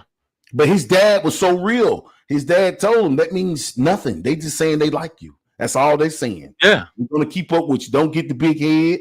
Because his dad say, I'm proud that you earned it, but he's like, you got so many holes in your game that we got to work on, things you got to work on, we got to fix so we can get ready from high school level that I'm glad you got it, but we got a lot more work to do. Paid a lot of money to get there. I mean, paid a lot of money to get that offer. Hey, he went to Miami, and that motherfucker, he big too, Booker. Oh, God, he big. Hey, listen, I want to offer right now, I want to offer the top 11-year-old sixth grader out there right now an opportunity to come and play football for JMA. There's a recruiting right now. There's a kid out there. I'm giving out offers to come to JMA tomorrow morning. We'll be there from 9 to 11, something like that, 9 to 12. And I'm giving out offers tomorrow. Yeah, I like to see him come on down. Hey, I don't care. We got off the transit line. As a matter of fact, I'm offering any 10U kid right now tomorrow. Show up at JMA. I'm giving out offers tomorrow. I'm giving out offers tomorrow to any crazy, 10U kid. Some of the kids we watch don't play with got offers, and I'm like, they ain't even got in the 8th grade. And, and this bothering him. I'm telling him, don't get caught up in that. Don't get caught up in that, bro. I got NIL money. We giving out NIL. Yeah. Just show up at JMA tomorrow. Any 10U kids, starting with 10U, the NC Ducks. Right now, we got offers. 10U. We giving out NIL money. I ain't gonna tell you what type of NIL money. I got to talk to my collectibles first. You know. Neil. Man, there you go. Greg got his computer loaded up finally. Oh, here we go. We need them. You need them 10s, Booker, with size. I need business with them size. I need them. I need them. You 10 to be 5'9", 5'10". Here's the deal. I need some dogs. Yeah. I don't give a damn what position you play. Send me them dogs. We need you to be tall and big, though. We need some size on you. Hey, I'll take some size, but I won the national championship with some undersized linemen at 13. I need some dogs. Greg said, Send me them dogs. Greg, get on here and talk about this push. You know Hey, more than everybody, Greg. Come talk about this push. Piedmont ain't got enough. Man, get out of here. He say this every year. I don't know the kid. That is his go-to. Man, stop. Hold on, man. I'm gonna send this guy an invite, man. I know he He finally got. always say that. Ain't got enough. At least he's being humble. Man, you know Greg be trolling, man. Yeah, bad. Greg. Bad. Man, Greg be trolling. Yeah, he be tripping, man. He gonna talk some ball with us. Hey, G, what's the email address again? I know I got it. It ain't your name. 5 rings. Is it? Yeah. Oh, 6 rings. 6 rings. Oh yeah, that's probably the email address. 6 rings. Yeah, 6 rings. Give me that email again, Greg. Send it. Put it in the chat. Hey man, Put it it's in the live, chat. man. I gotta use that. Okay, go ahead. Yeah, get on here and talk about that push. What's the push? Explain Yeah, we that. gonna talk to him, man. He be tripping, man. He be trying to be all humble and shit. Whatever, man. You know, whatever, dude. Yeah, man. But yeah, it's there he is. Let me see. Okay, hold on. It should be in our database as soon as I start typing it in. Yeah, in the morning, man. It's going down. It is 9 o'clock. Starting off. You guys. I hope all the teams show up, because you don't show up, bro. We got to kick you out the pool play. You cannot be showing up. You got to show up. Yeah, you gotta show up, man. If you say you coming, you gotta come. Play what you got, man. Yeah, if you say you coming, then you need to pull up. You better pull up. We ain't doing this shit for fun. It's about business. I got my parents on this schedule. They know when to be there. They expect somebody to be there at the same time as us. You better be there. Hey, Hawk, where you at, man? Hawk, Hawk. Hawk, I'm sending you the link, man. We ain't talked to you in a while. We're gonna get the guys on here. Hawk, pick it up, Hawk. Hawk done went to college. Now he don't want to talk to nobody. Yeah, he don't win big time. He win big time now. He ain't heard nothing from him. They got his ass working. He gonna talk to us about this shit. He gonna get away with it. Hawk, I sent you the link too. I sent you the link. Working. Yeah. There you go. There you go. Man, I ran Clark up out of here. No. He coming back, man. He had to take a little break, man. He had to take a little break. He coming. He on the way back, man. What's up with that push? Oh, the push, man. It's about the kids. The push. Who's pushing the kid? A lot of it is the push and what people are. The people around them in the right places, in the right positions, pushing people. You got to look at the high school kids, man. I mean, like, you've been out there Washington with the FBU, and a lot of those kids, man, kids was out here getting cut from FBU. Didn't look good at all in FBU. And then they get an offer. Like, my son was the starter for 2 years straight, 7th and 8th grade year. But he ain't played for a coach that pushed him like that. You know what I'm saying? Right. A lot of those kids in the city, those top, especially in his class, 28 kids, I done seen them live and in person. They want better than him. Right. But he ain't got no machine behind him. Dad ain't gonna get it. It's got to be a coach pushing you. His middle school coach ain't enough. It's got to be a head coach at the high school pushing you. Right. Yeah, because I'm seeing some kids in his class, some 20, 30 kids. And I know they are good, but I'm like, how they doing that? Oh, man, more power to them. I hope they get $2 million off. You can't take but one. One. Yeah. I told him, you want me to call one of my friends? You want me to call one of my coach's friends? I don't know. And ask for that and make a donation and get you that offer. I tell you this, we went to a Wake Forest camp this about 2 weeks ago, and it was in that Wake Forest they don't hide it. If you got on the burgundy jersey, you're a preferred recruit. If you got on a white jersey, you trying to get there. Oh So wow. my son started off in a white jersey. He was throwing the ball really well, made some nice passes. They moved him to the group with the preferred recruits.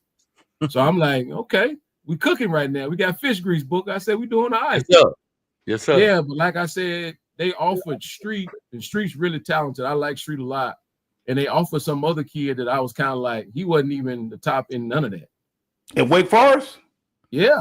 I didn't think he was one of the better QBs out there. I thought Street was, but I thought that kid wasn't, but they offered him. I told you a lot of his push, man. Like, I don't want to call no names out. I ain't gonna say no names in the city, but I've seen quarterbacks where the head coach is like, this is my guy. He's the best, and just promoting him. And if he has the measurable, if he has the height for the position, yep, he has the weight for the position. Like I said, I'll be honest. And I told Hawk this story the other day. Me and Hawk talk a lot. I said 13 kids pulled my son out of class. And we ain't got no offer. So I don't know what they're looking for. I don't understand. I think it's more the head coach push. Yeah, you I ain't really really do. G. Say what? I thought you was running from me, Clark. Nah, man, I wait for you. I've been waiting for you all night. Because I was talking to a guy. I told Booker to send me the link at about 5 o'clock today. He ain't send nothing. I got caught up a little bit, Coach. I know, man. I'm just messing with you. I know we get caught up with life, man. Yes, sir, for sure. Because I was talking to a guy at the bank. I think his nephew may have been like a 3-star to Pittsburgh. You know, he's a young guy. And he said he ran into, in FBU down there, he ran into a guy that was like, yo, send me your information. I think it was Oklahoma, one of the Midwest schools. He was like, I'm connected. You know, you gotta know people. He was like, say, if I text this, he said, let me see your son. He said, let me see your nephew stuff during the season and see what he's doing. He said, because if I send it to my guy and my guy get it for me and put it on that board, he was like, he get on that board, they gonna offer him. Yeah, and I think a lot of it, that's why I say it's pushing connections. Connections. I mean, you got to look at it. Shoot, man, some of them dudes, man, this dude's getting 5 and 6 offers. They ain't played a varsity snap.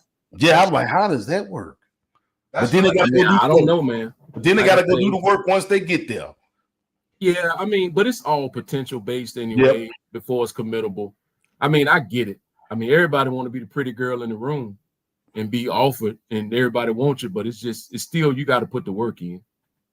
And then you'll have a kid like the Tyrann kid that just committed to Miami from Huff. When he was at Chambers, I didn't hear nothing about him. He went to Huff, had a fantastic season. They ain't going to Miami. That's DBU though. Situation, right situation, right push. For sure. For sure. I mean, y'all saying some of these guys ain't earning it. They ain't dogs. They just they got some of them dogs got the measure. They got that push now. Like, they got that support system. Yeah, it's still, you got to have that system, that push. If you good, I ain't said none of them bad. You don't get a scholarship off of being bad. I said they good, but they got the push and they got the connections in the right spots. It takes what they call it takes a village. Right. Yeah. And like I said, Hawk them, man, and Ferb, they did a great job, man, when they come through at Chambers, making sure everybody's taken care of, man. Yeah. A lot of programs don't do that. Yeah. I agree. So there's some programs out there right now. They got some dogs on it, but they ain't pushing. They ain't getting behind. They ain't getting behind. And then you have programs where they're not building the necessary relationships that it takes with these college recruiters to get these kids, offers that they deserve, not just any offers that that they've earned. So you got some coaches out there that just don't have high school coaches that just don't have a system where they pushing kids. They getting kids offers. They pushing kids through. Is that true for some of these high school guys? Because ultimately, shouldn't a high school coach want their kids to get offers? Right? Why would a high school coach even hold any offers or not get a kid, not push a kid to get offers? We got guys like that that's running shit. That's That's not their agenda. Their agenda is to win games on Friday night. So Okay. I was gonna touch on that. So we all know that Huff is notorious for producing phenomenal DBs, right? So how incumbent is it on the coaches to develop these guys, not just for high school, but to develop to college players, like running college schemes and that type of development? Does that play a big part of it? Man, that's everything, bro. Bingo, nail on the head. That's everything. Chachi, the best DB coach. You getting that free every day. You go to Chad Grill, you're a quarterback, you getting that free every day. Like you're gonna be ready to play on Saturday. It ain't about Friday. When you're a top recruit, we gotta look past Friday night. Right. We got to get ready for Saturday, or you're gonna be in that portal. It's everything. Like if you don't have a great QB coach, like Wash son a QB, my son a QB, and it's not a great QB coach at your school, you better be training every weekend. Right. You need to go do some private work. Yeah. If I'm a linebacker and I'm at a school where the linebacker coach really ain't that good, I better be calling Trip Stone or somebody every weekend. Now, what your boy got? Linebacker University up there. Tico, right? And Tico. Yeah, you better be calling them every weekend. Like we train quarterback all year round. Because, like I said, no disrespect to no coach you play for, is like it's a big difference from playing for a guy like Greer or somebody like that, or absolutely my boy AB down there, or in Irmo or McFadden in Indy. Right. They really quarterback whisperers. Right. Gotcha. If you got a guy like that, you getting it free every day. But if you ain't, you better try to squeeze in Saturday, Sunday, and a Wednesday, or whatever you can. We go year round. We got to. You got to, man. I don't got a quarterback coach on the staff, so we getting it in. So that's what I was gonna say, man. A lot of these high school staffs, man, they don't have staffs built like that, man. With the skill specific coaches on staff, where they can, like you said, where they can, you can get it every day. Right. They can get fed every day. You just need some of it. So that falls into the parents' lap, and to try to get a trainer or somebody like that. Somebody like, if you got to receive a Coach G, man, Coach G a fool. Coach G just put a video out there. He out there with Travis Hunter. I saw that. But a month ago, I posted he was the best in the city. Somebody said, "Why did you say that?" I saw that. Yeah, somebody was like, "Why you say my Green?" He out there with Travis Hunter, training Travis Hunter. Green be getting it in, man. What they talking about? Might try to call me out, man.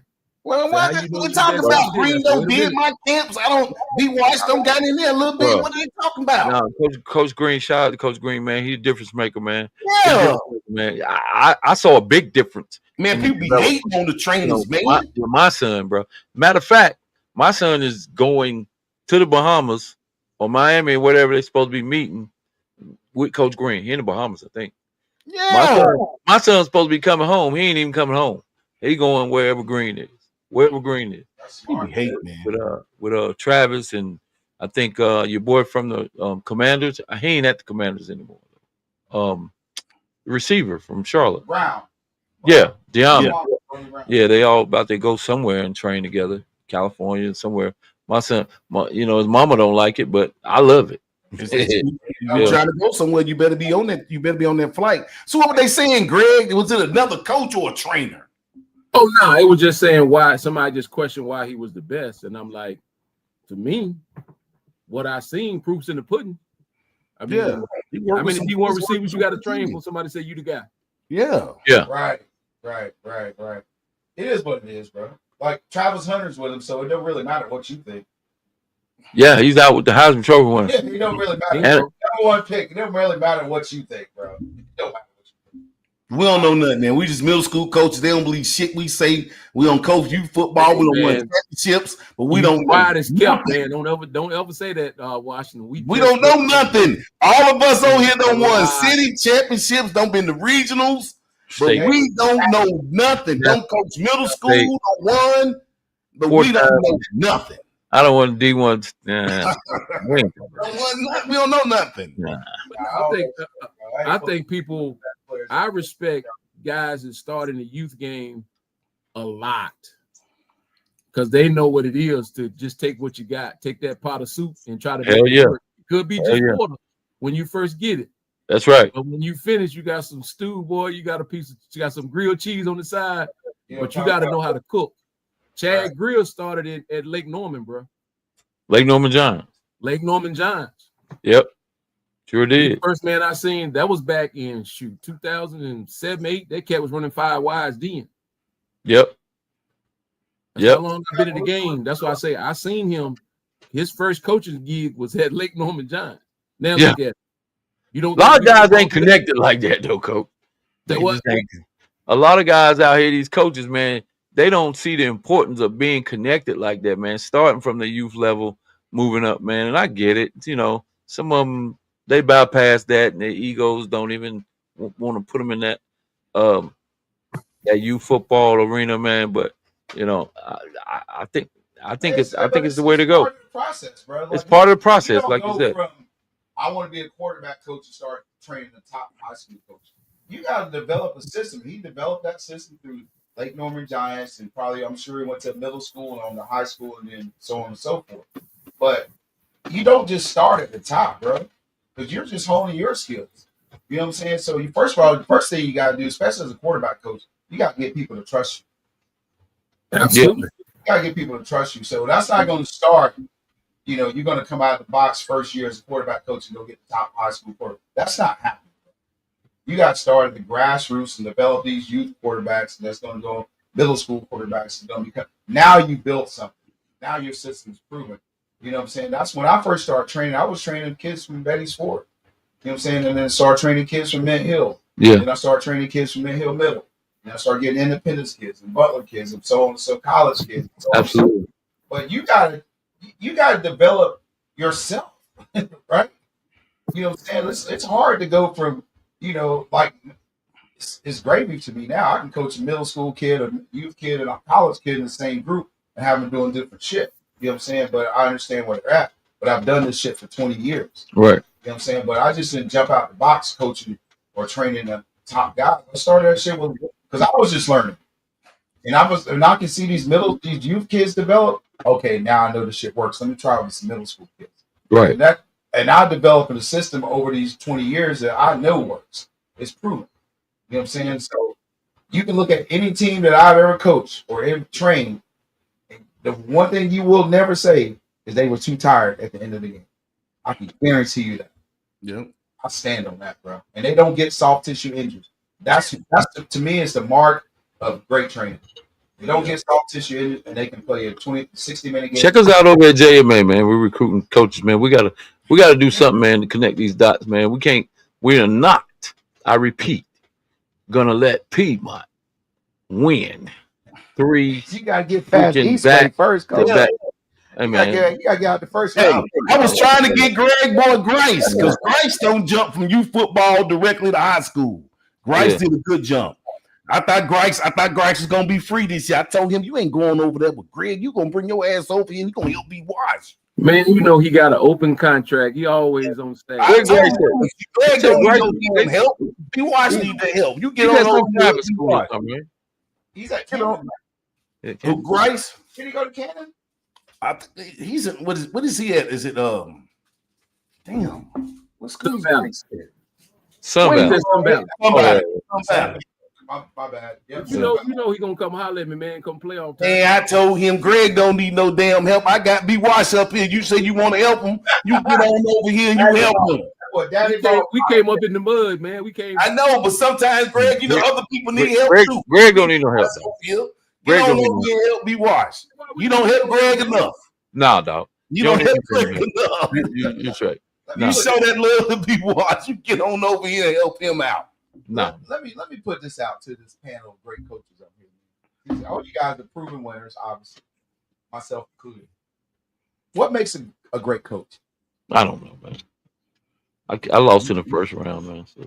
No, real talk. You've done a whole lot of amazing shit with football. You got to be consistent. You got to be consistent. Consistency in what you want. You know, I'm a hard nose. I'm old school. Sometimes my kids don't like me. But like I tell Watch, the ones that don't like me be the ones who be half-assing, don't be putting forth the effort, because the ones who be giving me everything like me. The ones who don't like me is the ones that ain't putting in the work and ain't willing to go the extra mile. Them always the ones. I give it to you quick. You gotta love the kids, love the game, and evolve. Yep. Love the kids, love the game, and evolve. You do them three things, that's what greatness is. You gotta evolve. What you got, book? If you don't love the kids, it's a wrap anyway. Just got to be a fucking winner. Hey, listen, man. I just, I build a lot of. I got a system in the process, man. If you can consistent in your process and you consistent with your system, man, and you can build a culture. If I don't do anything else, man, I'm gonna build a culture where, where when you come into my system, man, you're gonna be. If you might not be the best player, man, but the next coach to get you, he's gonna be like, this is a damn football player. I don't know where he came. He has the mentality, he has the work ethic, and what it takes. You know what I'm saying? He's very coachable, and that's what I do. I build football players, man. And I went on a recruiting trail with my son, and he might have not had the highest IQ, even though he's a pretty smart kid. But most of the college coaches, that what they liked about him, they said this is a damn football player. Yep.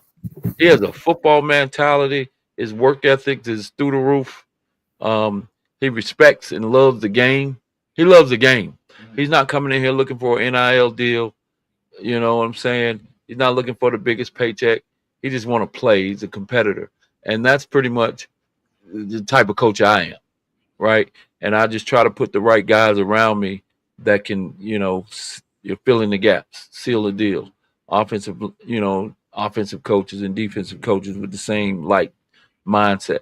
I don't want to coach, with the same mindset, man. That's what I do, man. I might not be the best X and O coach, but I create a culture and a character and integrity and the love for the game, man, for these kids, man. When they come out, you're gonna know. That's a Booker kid right there, man. Yeah. Where you play at? JM? Yeah, this kid came from JM, man. He's ready to go. You can plug him in right now. He's an impact player. So yeah, that's what I pride myself on. So I got you. the great coaches like Greg, man, that's winning back-to-back middle school freaking championships, man. It ain't even close. He's kicking everybody's ass. It ain't even close. Yeah, So he's the GOAT right now? Right now, yeah, he's Piedmont. Still GOAT? Well, Piedmont is tradition. Hey, I just need them two initials Hey, dude, that him and Booker got. I we need gotta them pull this shit two up. initials that him and Booker got, and I can get on their ass if I get them two little initials that they both have. What's that? The IB. If I get some damn IB going on over here, hey, if I can get them two little initials, Man, I'll be honest with I y'all, mean. man. I'll be honest with you, Wash, man. It's a certain way, like he just said, man. It's a certain way you do things. I ain't, like I said, for me, I don't know Piedmont record, man, but we've been doing this youth thing and this. They lost the game in 8 years. I know it. Man, Rango was over there too, though. my son group never lost. The group before that, we either was championship or bust. It was 8 years. Yeah, that's why I say we won like 8 straight in part one. My son, they didn't lose when my son was over there. That's when Blanco was over there. Yeah, that's what I'm saying. Then you go to Piedmont, it has that culture, man, and that's it. Academically and athletically. It's all about this winning culture over there. Culture is creating that culture. Yeah, you got to create the culture, man, and the mindset. Inside of it is a lot, man. It's a process. It's a system. It's a process, and we ain't skipping the process. If you can't go through the process, if you want to skip, then you got to go to Ridge Road. You got to go to all them other schools if you want to skip the process. But over here, we're gonna go through the process. You just called him out like that. I don't give a fuck. Did you hear him? Straight called it. You want to go? You guys can't. Go to Ridge Ridge Road. Road. They can't beat me. Ridge Road's not gonna beat me. Coolwood's not gonna beat me. Rance is not gonna beat me. He's talking like Bailey, listen, Ridge Road. I'm gonna win the conference. Put this show in the archive. No. That was my first year coaching the middle school shit. It's a walk in the park. Oh my and God. it's a walk in the park. For real. Come on, man. What happens It's when you practice. walk? What happens when you walk over there with Eastway? Yeah, Eastway got me. They got me. I'm not even gonna. I ain't gonna talk about that. No excuses and shit like that. They won the game. You know, It's a little team off they Park won the Road that game. might have something to say about You, that you too. got to be ready. Sedgefield, whatever. We didn't play Sedgefield, but the We didn't conference. play 'em. Hey man, let's keep it real. It's still middle school football, man. Some of this 40. This when you get in your 40s and your 50s. I don't even want to play a team I can score 56 points on, bro. I scored 56 points on a Right. team. What are we really doing? You know what I'm saying? It's a good picture to take the scoreboard and all that shit, man. But what did my kids gain from that? Nothing. You know what I'm saying? So the hardest game I play is in fucking practice, to be honest. Yeah, you know what I mean. That's the hardest game that I play is practice, bro. The game, it's middle school football. At the end of the day, I think it's trending. I think it's trending upward. The It is. trajectory for middle school is better now. I think we're getting some better coaches now. But when you can, come on, man, when you can pick out a Piedmont team and they actually do the shit 2 years in a row, something ain't right in middle school. Somebody got to challenge these guys. They beating the hell out of people, and everybody know it in the city before the season even start. Forget that. You know what I'm saying? Forget that shit. It's time to forget that shit, man. It's time for Time for a new sheriff in town. it's time for somebody to challenge these guys to say, man, I don't know, man. Piedmont got to watch out for. JMA. They said Ranson. No, man, we beat Ranson 34-0 last year. Get the hell out of here. But here's a unique thing about middle school, bro. You're gonna get a damn near different team every year. No, So you it's get really- you unless we pretty get much- some. I mean, Some you seventh graders. 7th, 8th grade, but pretty much, you're probably not It's always rebuild. be started. You're gonna be you essentially rebuilding every year. You're gonna have some core Absolutely. players. Obviously, you're gonna have some core kids that if they were dogs in 7th grade, they were probably starting. But then those guys probably stepping into a starting role. So how are they gonna perform at that? Then you got some 8th, 7th graders backing up. So it's a challenge, man. You got a new team every year essentially. Yeah, Our teams from the first year we won it and the second year we won it were totally different. Yeah, so Yeah. yeah. Totally different. Yeah, they were. And that's how it is at Piedmont. You know you get a couple 7th graders that's returning, but at the end of the day, man, we can talk all that trash. They no different than us, man. We get the same opportunity they do, man. You got different kids coming in, man. Kids that you don't know, you never shook their hands, you don't know anything about them. It's about that freaking coaching staff and that mindset and that culture that they've created over there and the expectations, bro. And they don't deviate from it. And that's just what it is, bro. And that's what it is. We can have all the excuses in the world about why they went in and they got a good system over there, man. Right. You know, both my kids came through Piedmont, man. I haven't seen anything different as far as I'm talking about from basketball to freaking track to basketball is JMA. Let's get that shit right. But basketball, yeah, we ain't gonna give Piedmont all that shit. It's JMA is the basketball. Yeah. They made a good run, but yeah, it's just at the end of the day we talked about it. It's a culture that you create, man. And but they had to stay. We get the same opportunity they do. Absolutely. We get new kids coming into the school. Some of them we don't know anything about. Some of them return from the 7th grade. Your ass got to put together, You a got staff. to coach. You got to put the damn work in, man. At the end of the day, there ain't no damn excuses, man. You got to put the work in, bro. And that's just what it is. So hats off to, Piedmont shit, what they do. But we coming for them every year. I'm coming for the #1 spot, man. Every We're supposed to. yeah. I mean, Everybody's supposed to be in there.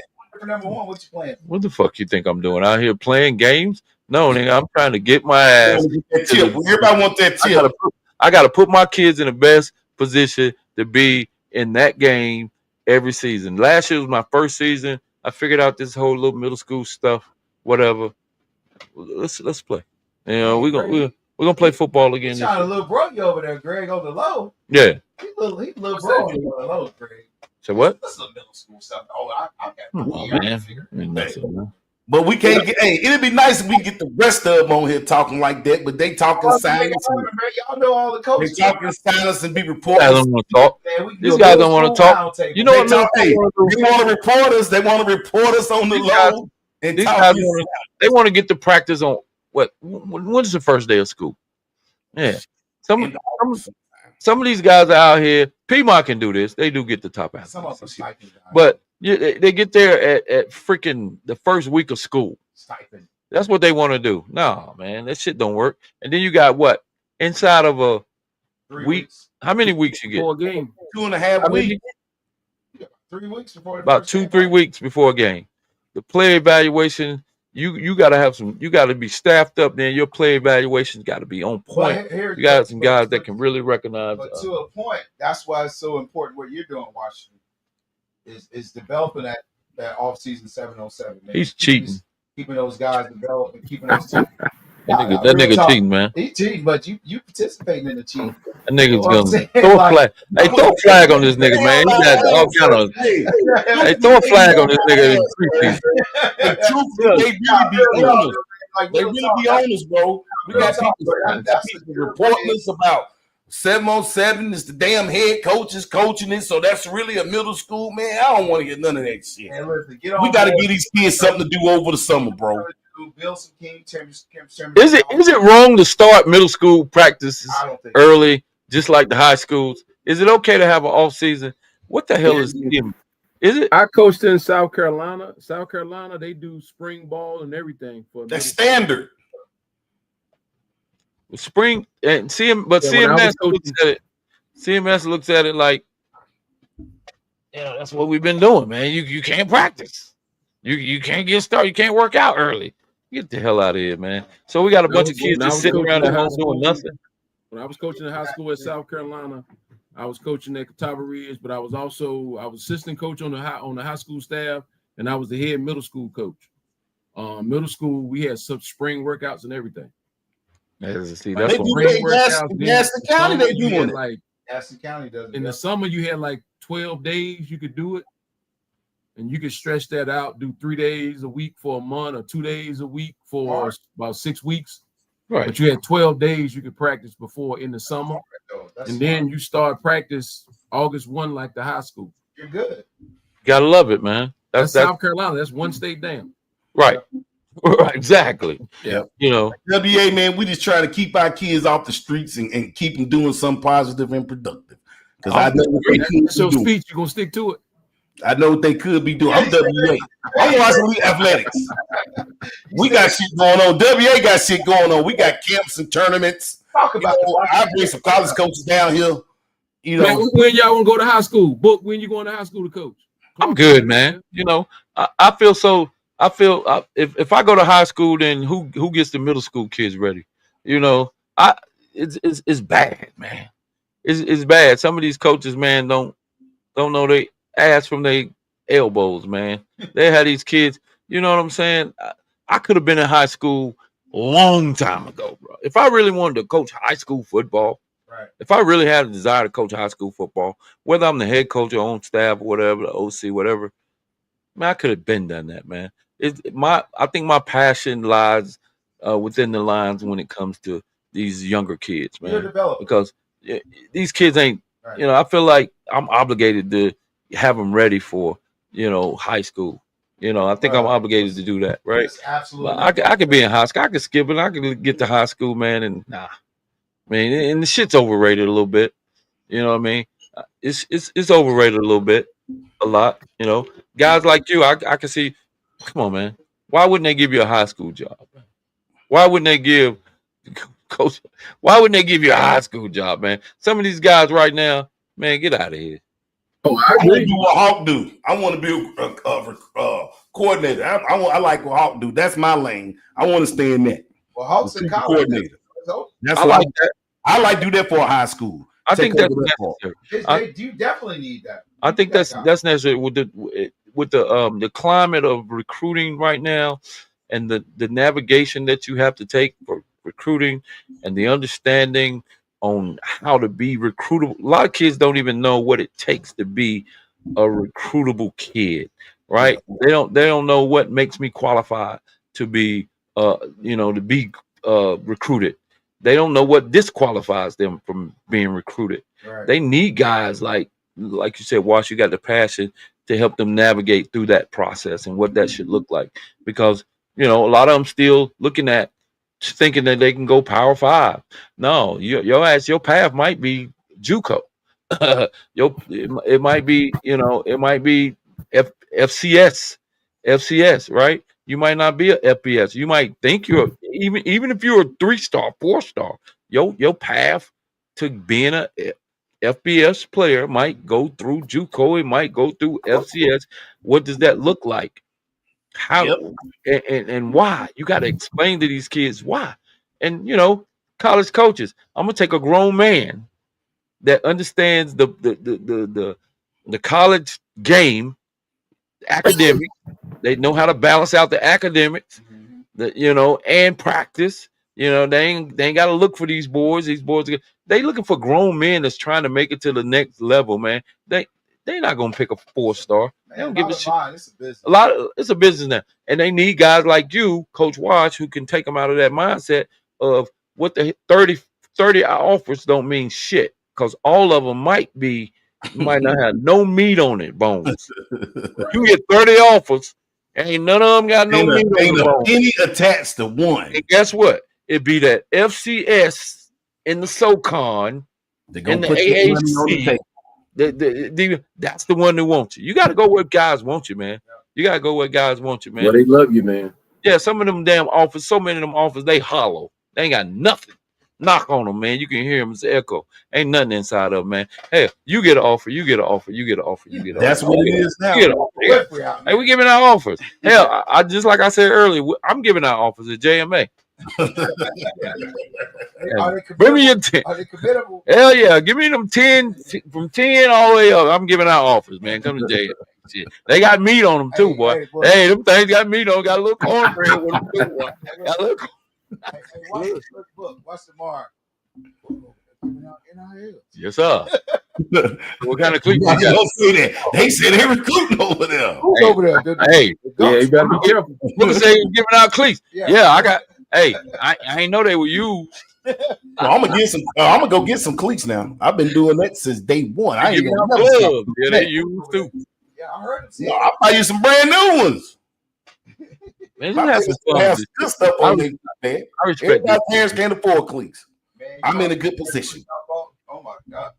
I'm in a good position in life. I respect this shit, man. I love this shit. You know what I mean? I ask my kids, man. I'm be like, man, how much do you love this shit enough to put that PlayStation down?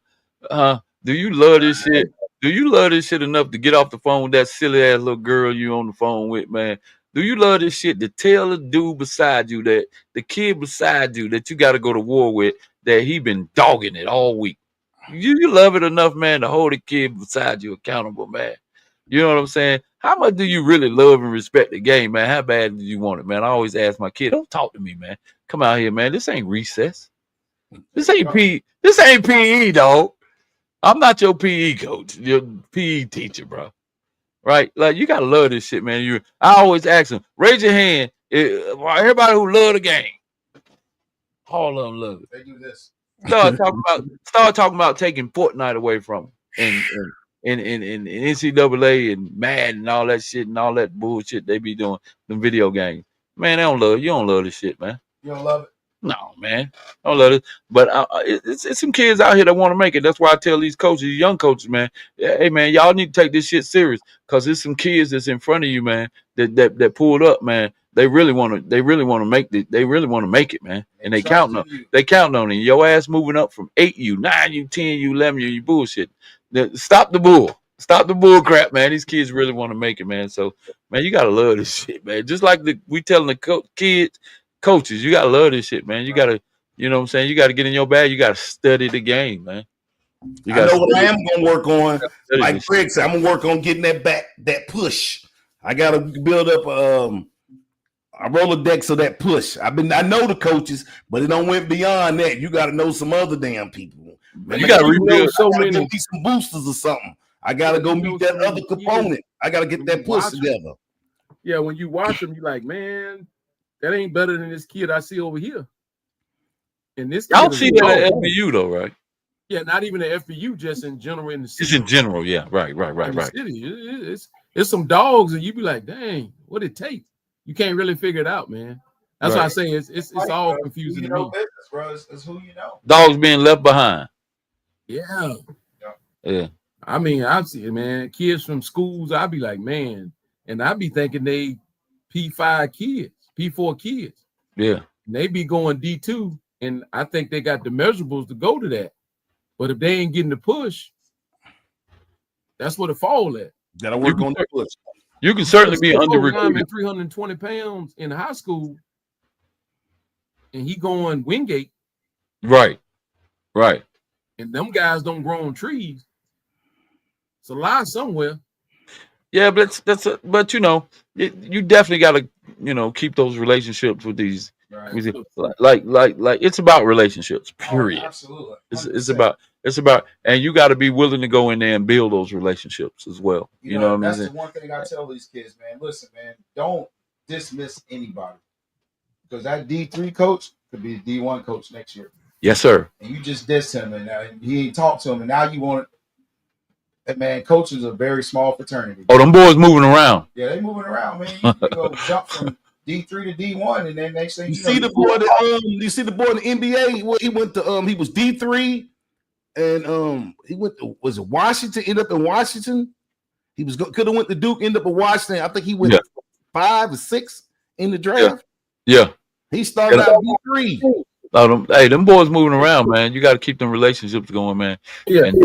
But you got to get guys like us. That's why I stay where I am on my level, man. Just let these guys know what the mindset, what it takes, what it looks like. You know, I got a guy like, and this ain't even really about me, man. But I just met these guys, and I can only go based on the experience. A guy like Robert Dillingham, and I always mention his name. You know, and this kid, I pretty much groomed this kid, bred this kid, stayed in my house. He played football. He played football for me, and he was number 8 pick in the NBA draft. Number 8 to he got picked by San Antonio, but he ended up at Timberwolves, at the Timberwolves, right? Number 8 pick. And when I talked to him, I was like, dude, you don't owe me anything. You don't owe me anything, man. What you gave me the opportunity to see what it takes for a kid to be able to identify a kid that's potentially a D1 kid that he can do whatever he wants. This kid I saw this kid work so hard, man. I seen what it takes, the passion, the work ethic, the mindset. I said, man, you don't owe me nothing, man. I deal with these kids, man. You kind of help me evaluate these kids by what I saw in you, because I can always use him for an example. You don't owe me a dime, bro. You help me get that, as a coach, So yeah, man. So you can almost identify guys like KC. Right. I watched KC Concepcion when he was 10. He played all stars for me, played basketball for me, all that, man. His work ethics, man, was just above and beyond a lot of these kids out here. Jahir Alexander, all these guys. You get the opportunity to see who got that twitch. Yeah, that's what it is. Is that twitch? Is that twitch, man? A lot of these kids are good. They got a good upside to them, but who got that twitch? Right. And when you can see they got it, the kid, he D1. The thing is, Coach, I always say this, man. I don't think any coach should take any credit for any kid, right? This kid played. Bro, he would have made it without you, right? Because I always say this, all coaches are basically GPS coordinators, right? When you get in your car and you punch in that location, guess who got to drive the car? It ain't just gonna go there. I just told you how to get there, but you got to do the fucking work. So I don't think coaches need to be taking credit. I coach this kid. Yeah, that's great. But did you do the rep? Did you catch the ball? Did you throw? You know what I'm saying? Like that's your job. Why are you taking credit for something you're supposed to do? You know what I'm saying? But that kid is the one that did the fucking work. Bottom line. So no matter what you taught him, he's got to put the work in. So he deserves all the credit. You're just somebody to help him get along the way. That's a You know fact. what I'm saying? Man, shout out to journey. Jupiter. Jupiter look like Jupiter over there putting something together at the G. Either that camera. Either he knows exactly what the camera. Either he knows exactly how to use that camera to make it look like there's a lot going on at Garinger, or it's a lot going on. I'm gonna give him some credit. I think it's a different energy. I think he got a different energy, a different vibe. I don't give a damn if he wins 2 games. Go That's Garrett. You know what I mean? Hey, bro, I'm a Improvement. G to my heart, bro. I'm Garrett, so I'm always cool for Garrett. Shout out to Coach, man. Good Jupiter, man. You doing a great job. Yeah, It looks Jupiter. great. Like, hey, it looks great. Yeah, it looks like it's a different vibe, a different energy, man. So you know, Greg, how you feeling about this upcoming season? Not middle school, high school. How you feel? he's a creek boy. That's where his son at, right? You know he a creek boy now. Yeah, I mean, I don't lie about football. I don't care where he at. Yeah. I don't care where anybody at. No matter where he is, the football is where. You're right. Man, my son don't rule football as far as the reality, but I think they'll be pretty good. I just big and physical. Honestly, I think they can win that conference. Me too. Yeah, like I said, I wouldn't be surprised if they win it because they big and physical. I think they're gonna be bigger than Indy. Yeah, they're gonna be big. I know Clark gonna get mad at me, but I think Butler's gonna be better. But I think Creek can win it. I think Creek, Indy, and West Charlotte are the three out of that tough conference. But I still think 8A probably is Huff to win or lose. I like Huff in 8A. I like Grimsley in 7A. Yeah. Outside of that, 6, I don't even know who in 6. I know 6 is competitive too. Oh man, that's gonna be so competitive. What's Weddington? Are they in 7 or 6? 7A. Okay, they're in 7. Okay. I can't keep up with it, man. I just go. Grimsley's like Matt Morrow keep up with all this stuff, man. Right. But I tell you, Greg, hey, only thing the Creek need is that gunslinger. They got one. They got him now. They got one. They ready to go. They got Creek. Yeah. Once they spread the offense, and honestly, they just got so much. Little GP over there. Man, gunslinger, and he got them backs, and he got that Price boy. I know about 2 other receivers. No, Batman. Price is he got that Price boy. He got 2 young running backs, boy. He got 2 young running backs. Them boys gonna run. They might not be. You don't think they're gonna run a rock? They gonna run it. Yeah, for sure. Batman is definitely a guy. Pearson. Different. Yeah. Batman's different. Yeah, and Josh. Yeah, Josh. Hey man, we're gonna do it. Hey, listen, we're gonna get off of here, man. Go Creek. He just got me off here, man. But we're gonna stay on. We got a little after dark show coming on where we just gonna let our hair down a little bit. We ain't got a lot left, but we're gonna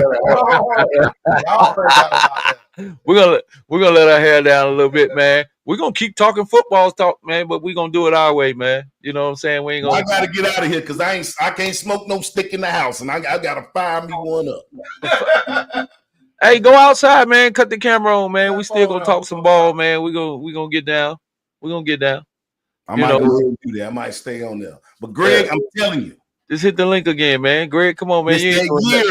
This is gonna be the year of the Creek right here. We're gonna talk about it right now, man. I appreciate you guys coming on, man, on the show, man. But if y'all want to, stay linked in, man, I'll send you another link out, man, and we'll talk about it a little further, man. We'll get a little deeper. Yeah, man. Send me a link, man. I want to hear. I gotta go get my stick. I got you, big dog. The dog now. We're gonna get a little. All right. We'll talk to y'all in a minute, man. Appreciate y'all. All right, man.